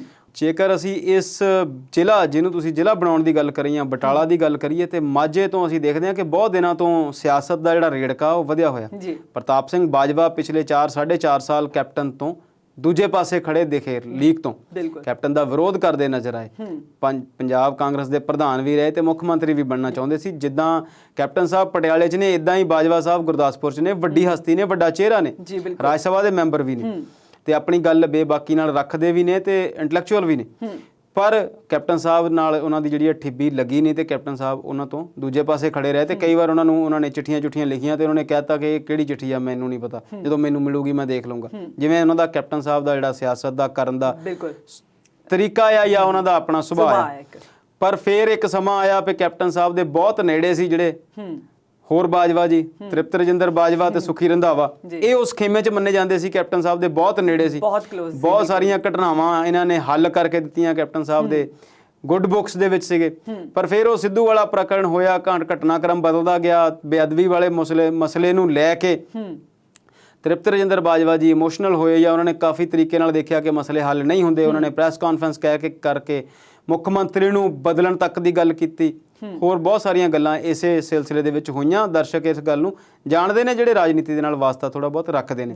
ਫਿਰ ਪ੍ਰਤਾਪ ਬਾਜਵਾ ਜੀ ਦੀ ਕੈਪਟਨ ਨਾਲ ਮੁਲਾਕਾਤ ਹੋਈ ਤੇ ਬਟਾਲੇ ਨੂੰ ਜ਼ਿਲ੍ਹਾ ਬਣਾਉਣ ਦੀ ਮੰਗ ਪਹਿਲਾਂ ਵੀ ਥੋੜੀ ਕਿਤੇ ਨਾ ਕਿਤੇ ਉੱਠਦੀ ਰਹੀ ਆ। ਤੇ ਜਦੋਂ ਮਲੇਰਕੋਟਲੇ ਨੂੰ ਅਨਾਉਂਸ ਕਰ ਦਿੱਤਾ ਤੇ ਉਸ ਤੋਂ ਬਾਅਦ ਫਿਰ ਉਦੋਂ ਵੀ ਇਹ ਗੱਲ ਸੁਣਨ 'ਚ ਆਈ ਸੀ ਕਿ ਬਟਾਲੇ ਨੂੰ ਜ਼ਿਲ੍ਹਾ ਬਣਾਉਣ ਦੀ ਮੰਗ ਜਿਹੜੀ ਉਹ ਕੀਤੀ ਜਾ ਰਹੀ ਹੈ। ਹੁਣ 2 ਦਿਨ ਪਹਿਲਾਂ ਕੈਪਟਨ ਸਾਹਿਬ ਨੇ ਇਹ ਜਿਹੜਾ ਸੀਗਾ ਵਿਚਾਰ ਇਹਦੇ ਤੇ ਕਰਨਾ ਸ਼ੁਰੂ ਕਰ ਦਿੱਤਾ ਸੀਗਾ। ਆਪਣੇ ਜਿੱਥੇ ਵੀ ਕਿਤੇ ਬੈਠ ਕੇ ਸੀਸਵਾਂ ਫਾਰਮ ਤੇ ਗੱਲ ਹੋਈ ਹੋਊਗੀ ਜਾਂ ਚੰਡੀਗੜ੍ਹ ਆਫਿਸ 'ਚ ਗੱਲ ਹੋਈ ਜਾਂ ਕੈਬਨਿਟ ਦੀ ਮੀਟਿੰਗ 'ਚ ਕਿਤੇ ਗੱਲ ਹੋਈ ਤੇ ਬਾਜਵਾ ਸਾਹਿਬ ਉੱਥੇ ਕਿਹਾ ਸੀਗਾ ਤੇ ਕਿ ਉਹਨਾਂ ਨੇ ਗੱਲ ਹੋ ਰਹੀ ਸੀ ਕਿ ਬਟਾਲਾ ਜਿਹੜਾ ਆ ਇਤਿਹਾਸਕ ਸ਼ਹਿਰ ਆ, ਗੁਰੂ ਨਾਨਕ ਸਾਹਿਬ ਦੇ ਨਾਲ ਜੁੜਿਆ ਹੋਇਆ ਆ। ਇੰਡਸਟਰੀ ਵੱਲੋਂ ਵੀ ਉਹ ਕਾਫੀ ਉਹ ਆ ਤੇ ਬਾਰਡਰ ਸਟੇਟ ਵੀ ਹੈ, ਬਾਰਡਰ ਵਾਲਾ ਏਰੀਆ ਵੀ ਆ ਤੇ ਉਹਨੂੰ ਆਪਾਂ ਜ਼ਿਲ੍ਹਾ ਬਣਾ ਕੇ ਤੇ ਉੱਥੇ ਦੇ ਲੋਕਾਂ ਦੀ ਜਿਹੜੀ ਮੰਗ ਆ ਉਹ ਪੂਰੀ ਕਰ ਦਿੱਤੀ ਜਾਵੇ। ਹਾਲਾਂਕਿ ਅਸੀਂ ਦੇਖਦੇ ਹਾਂ ਕਿ ਜੇ ਪੰਜਾਬ ਦੀ ਗੱਲ ਕਰੀਏ, ਜਿੰਨਾ ਕਿ ਇਹਦਾ ਭੂ ਭਾਗ ਆ, ਜਿੰਨੇ ਕੁ ਹੁਣ ਤੱਕ ਅਸੀਂ ਜ਼ਿਲ੍ਹੇ ਬਣਾ ਦਿੱਤੇ ਆ ਤੇ ਐਡਮਿਨਿਸਟ੍ਰੇਸ਼ਨ ਦੇ ਪੱਖੋਂ ਹੋਰ ਜ਼ਿਲ੍ਹੇ ਬਣਾਉਣ ਦੀ ਕੋਈ ਬਹੁਤੀ ਲੋੜ ਹੈ ਨਹੀਂ। ਕੋਈ ਵੀ ਜ਼ਿਲ੍ਹੇ ਤੋਂ ਜਿਹੜੀ ਦੂਰੀ ਆ ਲੋਕਾਂ ਦੀ ਉਹ ਬਹੁਤ ਦੂਰ ਨਹੀਂ ਹੈਗੀ ਕਿ ਹੋਰ ਜ਼ਿਲ੍ਹਾ ਬਣਾਈਏ। ਬਿਲਕੁਲ। ਪਰ ਫਿਰ ਵੀ ਹੁਣ ਸਿਆਸਤ ਇੱਥੇ ਇਸ ਗੱਲ ਦੀ ਆਈ ਕਿ ਜਦੋਂ ਉਸ ਮੀਟਿੰਗ ਦਾ ਪਤਾ ਤ੍ਰਿਪਤ ਰਜਿੰਦਰ ਬਾਜਵਾ ਨੂੰ ਤੇ ਸੁਖੀ ਰੰਧਾਵੇ ਨੂੰ ਵੀ ਲੱਗ ਗਿਆ ਕਿ ਇੱਥੇ ਤਾਂ ਜ਼ਿਲ੍ਹਾ ਬਣਾਉਣ ਦੀ ਗੱਲ ਆ ਤੇ ਹੁਣ ਉਹਨਾਂ ਨੂੰ ਮਿਲ ਜਾਣੀ ਆ credit goes to mister Bajwa ਕਿ ਕੈਪਟਨ ਸਾਹਿਬ ਨੇ ਉਹਦੇ ਕਹਿਣ ਤੇ ਜ਼ਿਲ੍ਹਾ ਬਣਾਤਾ। ਤੇ ਇਹਨਾਂ ਨੇ ਇੱਕ ਚਿੱਠੀ ਜਿਹੜੀ ਆ ਉਹ ਲਿਖੀ। ਉਹ ਚਿੱਠੀ ਉੱਥੇ ਤੱਕ ਪਹੁੰਚੀ ਤੇ ਫਿਰ ਕੈਪਟਨ ਸਾਹਿਬ ਨੇ ਕਿਹਾ ਕਿ ਚਿੱਠੀ ਤੁਸੀਂ ਲਿਖੀ ਆ, ਮੈਨੂੰ ਲੇਟ ਆ, ਇਹ ਤਾਂ ਅਸੀਂ ਵਿਚਾਰ ਸ਼ੁਰੂ ਕਰ ਦਿੱਤੀ ਆ, ਇਹ ਤਾਂ ਅਸੀਂ ਜ਼ਿਲ੍ਹਾ ਜਿਹੜਾ ਆ ਉਹ ਬਣਾ ਦੇਣਾ। ਸੋ ਇੱਥੇ ਪਿਓਰਲੀ ਜਿਹੜੀ ਆ ਉਹ ਸਿਆਸਤ ਹੋ ਰਹੀ ਹੈ। ਅਸੀਂ ਪਹਿਲਾਂ ਵੀ ਗੱਲ ਕੀਤੀ ਕਈ ਵਾਰੀ ਕਿ ਨਵੀਆਂ ਪੋਸਟਾਂ ਤੁਸੀਂ ਕਿੰਨੀਆਂ ਸਿਰਜ ਰਹੇ ਆ, ਬਿਲਕੁਲ ਨਵੀਆਂ ਤੁਸੀਂ ਜ਼ੀਰੋ ਸਿਰਜ ਰਹੇ ਆ। ਪੁਰਾਣੀਆਂ ਜਿੰਨੀਆਂ ਤੁਹਾਡੇ ਕੋਲ ਹੈਗੀਆਂ ਚਾਹੇ ਉਹ ਕਿਸੇ ਡਿਪਾਰਟਮੈਂਟ ਦੀਆਂ ਚੱਕ ਲਓ ਉੱਪਰੋਂ ਲੈ ਕੇ ਥੱਲੇ ਤੱਕ, ਸਿਰਫ MLA ਦੀਆਂ ਪੋਸਟਾਂ ਨੂੰ ਛੱਡ ਦਿਓ। ਬਿਲਕੁਲ MLAs ਪੂਰੇ ਨੇ 117 ਮੰਨੇ ਹੋਏ ਨੇ ਤੇ 117 ਹੀ ਨੇ। ਉਸ ਤੋਂ ਇਲਾਵਾ ਤੁਸੀਂ ਹੋਰ ਕੋਈ ਵੀ ਵਿਭਾਗ ਐਸਾ ਦੱਸ ਦਿਓ ਜਿੱਥੇ ਤੁਹਾਡੇ ਕੋਲ ਅਮਲਾ ਪੂਰਾ ਆ, ਚਾਹੇ ਉਹ ਪੁਲਿਸ ਵਿਭਾਗ ਆ, ਚਾਹੇ ਉਹ ਟੈਲੀਫੋਨ ਡਿਪਾਰਟਮੈਂਟ ਹੋਵੇ, ਚਾਹੇ ਉਹ ਤੁਹਾਡਾ ਦੂਸਰਾ ਕੋਈ ਡਾਕ ਦਾ ਨਾਲ ਜੁੜੀ ਹੋਈ ਗੱਲ ਆ, ਚਾਹੇ ਕੋਈ ਹੈਲਥ ਨਾਲ ਜੁੜੀ ਹੋਈ ਗੱਲ ਆ, ਟੀਚਰਸ ਨਾਲ ਜੁੜੀ ਹੋਈ ਗੱਲ। ਹਾਲਾਂਕਿ ਟੈਲੀਫੋਨ ਡਿਪਾਰਟਮੈਂਟ ਨੂੰ ਆਪਾਂ ਸੈਂਟਰ ਗਵਰਨਮੈਂਟ ਤੇ ਰੱਖ ਦਿੰਦੇ ਆ, ਪੰਜਾਬ ਸਰਕਾਰ ਦੀ ਜੇ ਗੱਲ ਕਰੀਏ ਇਹਨਾਂ ਦੇ ਕੋਲ ਵੀ ਜਿੰਨੇ ਵੀ ਇੰਤਜ਼ਾਮੀਆ ਡਿਪਾਰਟਮੈਂਟ ਇਹਨਾਂ ਦੇ ਹੱਕ 'ਚ ਨੇ, ਕੀ ਕਿਸੇ ਕੋਲ ਵੀ ਇਹਨਾਂ ਕੋਲ ਪੂਰਾ ਅਮਲਾ ਹੈ? ਜੀ ਬਿਲਕੁਲ। ਅਮਲੇ ਦੀ ਗੱਲ ਕਰੀਏ ਸ਼ਰਮਾ ਜੀ ਤਾਂ ਇੱਕ ਪਾਸੇ ਤਾਂ ਇਹ ਰੋਜ਼-ਰੋਜ਼ ਕਹਿੰਦੇ ਜੀ ਅਸੀਂ ਅੱਜ ਬਟਾਲੇ ਨੂੰ ਜ਼ਿਲ੍ਹਾ ਬਣਾ ਦੇਣਾ, ਅਸੀਂ ਮਲੇਰਕੋਟਲੇ ਨੂੰ ਬਣਾ ਦਿੱਤਾ, ਤੇ ਦੂਜੇ ਪਾਸੇ ਜੇ ਦੇਖੀਏ ਤਾਂ ਹਰ ਵਰਗ, ਲਗਭਗ ਹਰ ਹੀ ਵਰਗ ਸੜਕਾਂ ਤੇ ਉਤਰਿਆ ਹੋਇਆ ਹੈ ਕੈਪਟਨ ਸਰਕਾਰ ਦੇ ਖਿਲਾਫ। ਤੇ ਹੁਣ PRTC ਤੇ ਪਨਬਸ ਬੱਸਾਂ ਦੇ ਮੁਲਾਜ਼ਮ ਜਿਹੜੇ ਕਹਿ ਰਹੇ ਨੇ ਕਿ ਸਿਸਵਾ ਫਾਰਮ ਤੇ ਮੋਤੀ ਮਹਿਲ ਦਾ ਘਿਰਾਓ ਕਰਨਾ ਉਹਨਾਂ ਨੂੰ ਪੋਸਟਪੋਨ ਕਰ ਦਿੱਤਾ ਗਿਆ ਕਿ ਕਿਉਂਕਿ ਉਹਨਾਂ ਦੀਆਂ ਜਿਹੜੀਆਂ ਮੰਗਾਂ ਉਹ ਪ੍ਰਵਾਨ ਨਹੀਂ ਕੀਤੀਆਂ ਜਾ ਰਹੀਆਂ। ਤੇ ਇੰਨੇ ਵਿਚਾਰੇ ਉਹ ਤੰਗ ਹੋਏ ਨੇ ਕਿ ਉਹਨਾਂ ਨੇ ਚੱਕਾ ਜਾਮ ਵੀ ਕੀਤਾ ਪਿਆ ਆਪਣੀਆਂ ਬੱਸਾਂ ਦਾ। ਕੀ ਕਹਿਣਾ ਚਾਹੋਗੇ ਕਿ ਸਰਕਾਰ ਨਵੀਆਂ ਤੇ ਹੋਰ ਨਵੀਆਂ ਲੋਕਾਂ ਨੂੰ ਦਿਖਾਈ ਜਾਂਦੀ ਹੈ ਉਮੀਦਾਂ ਤੇ ਪੁਰਾਣਿਆਂ ਤੇ ਪੂਰੀ ਨਹੀਂ ਉਤਰਦੀ? ਜੀ, ਤੁਹਾਡੇ ਸਵਾਲ ਤੋਂ ਪਹਿਲਾਂ ਉਹ ਜ਼ਿਲ੍ਹੇ ਵਾਲੀ ਗੱਲ ਜਿਹੜੀ ਥੋੜੀ ਜਿਹੀ ਰਹਿੰਦੀ ਆ ਕਿ ਉਹਦੇ ਵਿੱਚ ਫਿਰ ਗੱਲ ਸਿਰਫ ਉਹੀ ਆ ਕਿ ਬਾਜਵਾ ਸਾਹਿਬ ਤੇ ਤ੍ਰਿਪਤ ਰਜਿੰਦਰ ਬਾਜਵਾ ਤੇ ਸੁਖੀ ਰੰਧਾਵਾ ਕ੍ਰੈਡਿਟ ਲੈਣਾ ਚਾਹੁੰਦੇ ਸੀ ਕਿ ਅਸੀਂ ਚਿੱਠੀ ਲਿਖ ਕੇ ਇਸ ਬਹਿਸ ਨੂੰ ਛੇੜੀਏ, ਪਰ ਦੋਨੋਂ ਪਾਸੇ ਸਿਆਸੀ ਜਿਹੜੇ ਨੇ ਉਹ ਮਾਰ ਨੇ। ਕੈਪਟਨ ਸਾਹਿਬ ਤੇ ਪ੍ਰਤਾਪ ਬਾਜਵਾ ਵੀ ਉਹਨੇ ਹੀ ਮਾਰ ਨੇ ਤੇ ਇੱਧਰ ਇਹ ਵੀ ਮਾਰ ਨੇ। ਤੇ ਦੂਸਰੀ ਗੱਲ ਇਹ ਵੀ ਆ ਕਿ ਬਹੁਤ ਟਾਈਮ ਇਹ ਇਕੱਠੇ ਰਹੇ ਨੇ, ਇੱਕ ਦੂਜੇ ਨੂੰ ਜਾਣਦੇ ਨੇ ਕਿ ਕਿਹੋ ਜੀ ਚਾਲ ਉਹਨਾਂ ਨੇ ਚੱਲਣੀ ਆ ਤੇ ਕਿੱਦਾਂ ਦਾ ਅਟੈਕ ਤੇ ਕਾਊਂਟਰ ਅਟੈਕ ਦੇ ਵਾਕਫ ਨੇ। ਸੋ ਇੱਥੇ ਬਿਲਕੁਲ ਸਿਆਸਤ ਆ, ਵਿਚਾਰ ਚਰਚਾ ਹੋ ਰਹੀ ਆ ਉਹਦੇ ਤੇ ਕਿ ਜ਼ਿਲ੍ਹਾ ਬਣਾਵਾਂਗੇ, ਕੀ ਉਹਦੀਆਂ ਸੰਭਾਵਨਾਵਾਂ ਨੇ, ਉਹਦੀ ਡੀਮਾਰਕੇਸ਼ਨ ਹੋਵੇਗੀ। ਇੱਕ ਲੰਬਾ ਪ੍ਰੋਸੈਸ ਹੈ ਹਾਲਾਂਕਿ, ਪਰ ਫਿਰ ਵੀ ਜੇ ਸਰਕਾਰ ਚਾਹੇ ਤੇ ਉਹਨੂੰ ਕਰ ਸਕਦੀ ਆ। ਪਰ ਗੱਲ ਤੇ ਸੋਚਣ ਵਾਲੀ ਫਿਰ ਉਹੀ ਆ ਤੁਹਾਡੇ ਵਾਲੀ ਕਿ ਕੀ ਜ਼ਿਲ੍ਹਾ ਬਣਾਉਣ ਨਾਲ ਮਸਲਾ ਕੀ ਹੱਲ ਹੋਵੇਗਾ? ਅਧਿਆਪਕ, ਪਟਵਾਰੀ, ਡਾਕਟਰ, ਹੋਣਾ ਰੋਡਵੇਜ਼ ਦੇ ਮੁਲਾਜ਼ਮ ਤੇ ਨਾਲ ਦੀ ਨਾਲ ਹੋਰ ਪਤਾ ਨਹੀਂ ਕਿੰਨੇ ਕੁ ਲੋਕ ਨੇ ਜਿਹੜੇ ਆਂਗਨਵਾੜੀ ਵਰਕਰ, ਠੀਕ ਹੈ ਜੀ, ਉਹ ਸਾਰੇ ਹੀ ਜਿਹੜੇ ਲੋਕ ਨੇ ਉਹ ਤੁਹਾਡੇ ਲਈ ਜਾਨ ਦਾ ਖੌਫ ਬਣੇ ਹੋਏ ਨੇ। ਦਿਨਾਂ ਤੋਂ ਹੜਤਾਲ, ਕੋਈ ਟੈਂਕੀਆਂ ਤੇ ਚੜ੍ਹ ਕੇ ਬੈਠਾ, ਕੋਈ ਕਿਤੇ ਚੜ੍ਹ ਕੇ ਬੈਠਾ। ਜੇ ਅਸੀਂ ਪੰਜਾਬ ਰੋਡਵੇਜ਼ ਦੀ ਹੀ ਗੱਲ ਕਰੀਏ ਤੇ ਜਦੋਂ ਇਹ ਸਰਕਾਰ ਬਣੀ ਸੀ 17 ਦੇ ਵਿੱਚ, ਉਸ ਤੋਂ ਪਹਿਲਾਂ ਉਹਨਾਂ ਨੇ ਹਰ ਰੈਲੀ ਦੇ ਵਿੱਚ ਕਿਹਾ ਸੀਗਾ ਕਿ ਬਾਦਲਾਂ ਦੀ ਜਿਹੜੀ ਟਰਾਂਸਪੋਰਟ ਨੀਤੀ ਆ ਉਹ ਮਾੜੀ ਆ, ਜਿਹੜੀ ਪਿਛਲੀ ਸਰਕਾਰ ਦੀ ਟਰਾਂਸਪੋਰਟ ਪਾਲਿਸੀ ਆ ਉਹ ਮਾੜੀ ਆ। ਵੱਡੇ ਘਰਾਣਿਆਂ ਦੀਆਂ ਟਰਾਂਸਪੋਰਟ ਪਾਲਿਸੀਆਂ ਚੱਲਦੀਆਂ। ਖਾਸ ਤੌਰ ਤੇ ਨਾਂ ਲੈ ਕੇ ਕਿਹਾ ਜਾਂਦਾ ਸੀਗਾ ਕਿ ਜਿਹੜੀਆਂ ਬਾਦਲ ਸਾਹਿਬ ਦੀ ਫੈਮਿਲੀ ਦੀਆਂ ਬੱਸਸ ਨੇ ਉਹਨਾਂ ਦਾ ਜਿਹੜਾ ਆ ਕੀਤਾ ਕਰਾਇਆ ਕਿ ਸਾਰਾ ਪੰਜਾਬ ਦੀ ਜਿਹੜੀ ਟਰਾਂਸਪੋਰਟ ਪਾਲਿਸੀ ਆ, ਜਿਹੜੀ ਸਰਕਾਰੀ ਟਰਾਂਸਪੋਰਟ ਆ, ਉਹਨੂੰ ਢਾਹ ਜਿਹੜੀ ਆ ਉਹਨਾਂ ਪ੍ਰਾਈਵੇਟ ਅਦਾਰਿਆਂ ਨੇ ਲਾਈ। ਕੀ ਇਹ ਦੱਸ ਸਕਦੇ ਆ ਕਿ 4.5 ਸਾਲਾਂ 'ਚ ਇਹਨਾਂ ਨੇ ਉਸ ਨੀਤੀ ਦੇ ਵਿੱਚ ਕੋਈ 1% ਵੀ ਬਦਲਾਅ ਕੀਤਾ ਹੋਵੇ? ਜੀ ਬਿਲਕੁਲ। ਇਸੇ ਲਈ ਤਾਂ ਸ਼ਾਇਦ ਕੈਪਟਨ ਸਰਕਾਰ ਦਾ ਕਾਫੀ ਵਿਰੋਧ ਹੋ ਰਿਹਾ ਕਿ ਕਿਸੇ ਵੀ ਵਾਅਦੇ ਤੇ ਪੂਰੇ ਨਹੀਂ। ਪਿਛਲੇ 4.5 ਸਾਲਾਂ 'ਚ ਇਹਨਾਂ ਨੇ ਕਿੰਨੀਆਂ ਕੁ ਨਵੀਆਂ ਬੱਸਾਂ ਪਾਈਆਂ, ਕਿੰਨੀਆਂ ਕੁ ਪੁਰਾਣੀਆਂ ਬੱਸਾਂ ਜਿਹੜੀਆਂ ਚੱਲਦੀਆਂ ਨੇ ਦੂਜੀਆਂ ਅਦਾਰਿਆਂ ਦੀਆਂ, ਦੂਜੀਆਂ ਘਰਾਣਿਆਂ ਦੀਆਂ ਜਾਂ ਪ੍ਰਾਈਵੇਟ ਟਰਾਂਸਪੋਰਟਰਾਂ ਦੀਆਂ, ਕਿੰਨਿਆਂ ਕੁ ਦੇ ਪਰਮਿਟ ਰੱਦ ਕੀਤੇ ਤੇ ਕਿੰਨਿਆਂ ਕੁ ਦੇ ਪਰਮਿਟ ਚੈੱਕ ਕੀਤੇ? ਕੀ ਉਹਨਾਂ ਦੇ ਕਿਸੇ ਦੇ ਟੈਕਸ ਕਲੈਕਸ਼ਨ ਦੇ ਵਿੱਚ ਕੁਝ ਸੁਧਾਰ ਹੋਇਆ? ਕੀ ਜਿਹੜੇ ਲੋਕਾਂ ਨੇ ਇਹਨਾਂ ਨੂੰ RTI ਦੀਆਂ ਇਨਫੋਰਮੇਸ਼ਨ ਲੈ ਕੇ ਇਹਨਾਂ ਦੇ ਦਫ਼ਤਰਾਂ ਦੇ ਵਿੱਚ ਰੱਖੀਆਂ? ਇੱਕ ਮੈਡਮ ਸੀ ਟਰਾਂਸਪੋਰਟ ਮੰਤਰੀ ਅਰੁਣਾ ਚੌਧਰੀ ਜੀ, ਉਹਨਾਂ ਦੇ ਟੇਬਲ ਤੇ ਆ ਗਈ ਸਾਰੀ ਜਾਣਕਾਰੀ ਕਿ ਆਹ ਲਓ ਜੀ ਇਹਨਾਂ ਦੇ ਆਹ ਪਰਮਿਟ ਨੇ ਤੇ ਇਦਾਂ ਇਹ ਚਲਾ ਰਹੇ ਨੇ, ਇਹਨਾਂ ਕੋਲ ਪਰਮਿਟ ਟੂਰਿਸਟ ਦੇ ਨੇ ਤੇ ਇਹ ਜਲੰਧਰੋਂ ਚੱਕਦੇ ਨੇ ਸਵਾਰੀਆਂ ਤੇ ਫਲਾਨੀ ਜਗ੍ਹਾ ਲੈ ਕੇ ਜਾਂਦੇ ਨੇ ਤੇ ਕਰਦੇ ਦਿੱਲੀ 에ਅਰਪੋਰਟ ਤੱਕ ਜਾਂਦੇ ਨੇ। ਉਹ ਸਾਰੀਆਂ ਗੱਲਾਂ ਆਮ ਲੋਕਾਂ ਦੇ ਮੋਬਾਈਲ ਫੋਨਾਂ ਤੇ ਉਹ ਸੂਚਨਾਵਾਂ ਜਿਹੜੀਆਂ ਉਹ ਘੁੰਮਦੀਆਂ ਨੇ। ਇੱਥੇ ਬਹੁਤ ਸਾਰੇ ਪ੍ਰਾਈਵੇਟ ਟਰਾਂਸਪੋਰਟਰ ਨੇ ਜਿਨ੍ਹਾਂ ਕੋਲ ਛੋਟੀਆਂ ਟਰਾਂਸਪੋਰਟ ਸੀਗੀਆਂ ਆਪਣੀਆਂ, ਕਈਆਂ ਨੇ ਵੇਚਤੀਆਂ, ਕਈਆਂ ਨੇ ਬੰਦ ਕਰਤੀਆਂ, ਕਈਆਂ ਨੇ ਛੱਡਤੀਆਂ। ਕੀ ਇਹਨਾਂ ਨੇ ਕੋਈ ਸੁਧਾਰ ਕੀਤਾ? ਹੁਣ ਉਹ ਜਿਹੜੇ ਮੁਲਾਜ਼ਮ ਨੇ ਜਿਹੜੇ ਕੱਚੇ ਭਰਤੀ ਕੀਤੇ ਹੋਏ ਨੇ ਜਾਂ ਕੁਝ ਆਪਣੀਆਂ ਮੰਗਾਂ ਨੂੰ ਲੈ ਕੇ ਬੈਠੇ ਹੋਏ ਨੇ, ਸਾਰੀਆਂ ਬੱਸਾਂ ਜਿਹੜੀਆਂ ਪੰਜਾਬ ਰੋਡਵੇਜ਼ ਦੀਆਂ ਬੰਦ ਨੇ। ਤੁਹਾਨੂੰ ਪਤਾ ਨਹੀਂ ਪਰ ਸਾਨੂੰ ਯਾਦ ਆ ਉਹ ਸਮਾਂ ਜਦੋਂ ਅਸੀਂ ਸਕੂਲ ਜਾਂ ਕਾਲਜ ਜਾਂਦੇ ਸੀ ਤੇ ਰੋਡਵੇਜ਼ ਦੀਆਂ ਬੱਸਾਂ ਦਾ ਇੱਕ ਦਬਦਬਾ ਸੀ।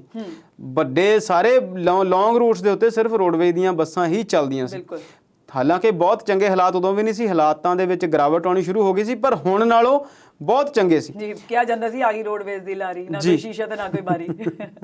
ਫਿਰ ਪਨ ਬੱਸ ਬਣਾ ਦਿੱਤੀ, ਉਹਦੇ ਲਈ ਡਰਾਈਵਰ ਵੀ ਠੇਕੇ ਤੇ ਕੰਡਕਟਰ ਵੀ ਠੇਕੇ ਤੇ।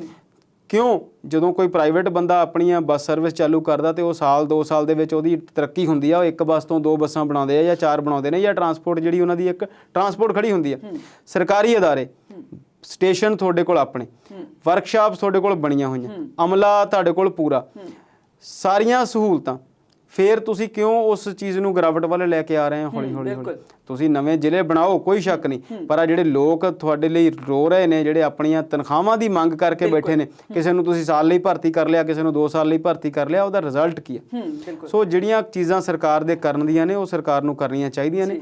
ਜ਼ਿਲ੍ਹੇ ਬਣਾਉਣੇ ਚੰਗੀ ਗੱਲ ਆ, ਪਰ ਹਾਲਾਤ ਜਿਹੜੇ ਨੇ ਪੰਜਾਬ ਦੇ, ਪਿਛਲੀ ਸਰਕਾਰ ਨੇ ਇਹਦੀ ਗੱਲ ਕਰ ਲਓ, ਇਹ ਤੋਂ ਪਿਛਲਿਆਂ ਦੀ ਗੱਲ ਕਰ ਲਓ, ਸਾਰਿਆਂ ਨੇ ਹੀ ਲਗਭਗ ਜਿਹੜਾ ਉਹ ਵਕਤ ਹੀ ਟਪਾਇਆ ਆ ਸਿਰਫ ਵੋਟਾਂ ਲੈਣ ਲਈ ਬਸ। ਬਿਲਕੁਲ ਜੀ ਸ਼ਰਮਾ ਜੀ, ਇਸ ਚਰਚਾ ਨੂੰ ਇਸੇ ਤਰ੍ਹਾਂ ਜਾਰੀ ਰੱਖਾਂਗੇ, ਪਰ ਹੁਣ ਵੇਲਾ ਹੋ ਗਿਆ ਹੈ ਇੱਕ ਬ੍ਰੇਕ ਦਾ।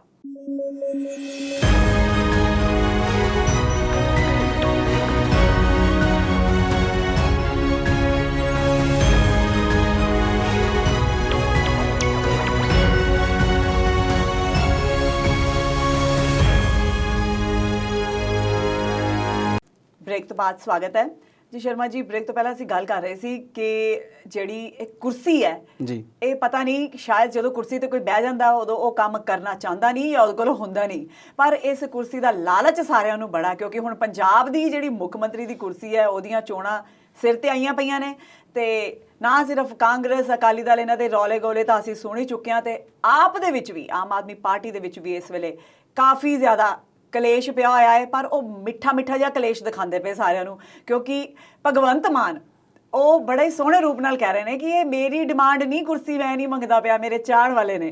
ਕੀ ਕਹਿਣਾ ਚਾਹੋਗੇ? ਦੇਖੋ, ਆਪ ਤੇ ਕੋਈ ਵੀ ਨਹੀਂ ਮੰਗਦਾ, ਇਹ ਸਾਰਿਆਂ ਦਾ ਲੀਡਰਾਂ ਦਾ ਇਹੀ ਹਾਲ ਹੈ, ਪਰ ਆਮ ਆਦਮੀ ਪਾਰਟੀ ਦੀ ਜਦੋਂ ਅਸੀਂ ਗੱਲ ਕਰਦੇ ਹਾਂ ਤੇ ਇਹ ਬਿਲਕੁਲ ਇੱਕ ਅੰਦੋਲਨ ਸੀ। ਦਿੱਲੀ ਦੇ ਵਿੱਚ ਬਹੁਤ ਸਾਰੀਆਂ ਚੀਜ਼ਾਂ ਰਲੀਆਂ ਹੋਈਆਂ ਸੀ, ਔਰ ਇੱਕ ਰੇਪ ਕਾਂਡ ਸੀ ਜਾਂ ਲੋਕਪਾਲ ਬਿੱਲ ਨੂੰ ਲੈ ਕੇ ਲੋਕ ਇਕੱਠੇ ਹੋਏ, ਉਸ ਅੰਦੋਲਨ ਦੇ ਵਿੱਚੋਂ ਉਪਜੀ ਹੋਈ ਪਾਰਟੀ ਹੈ।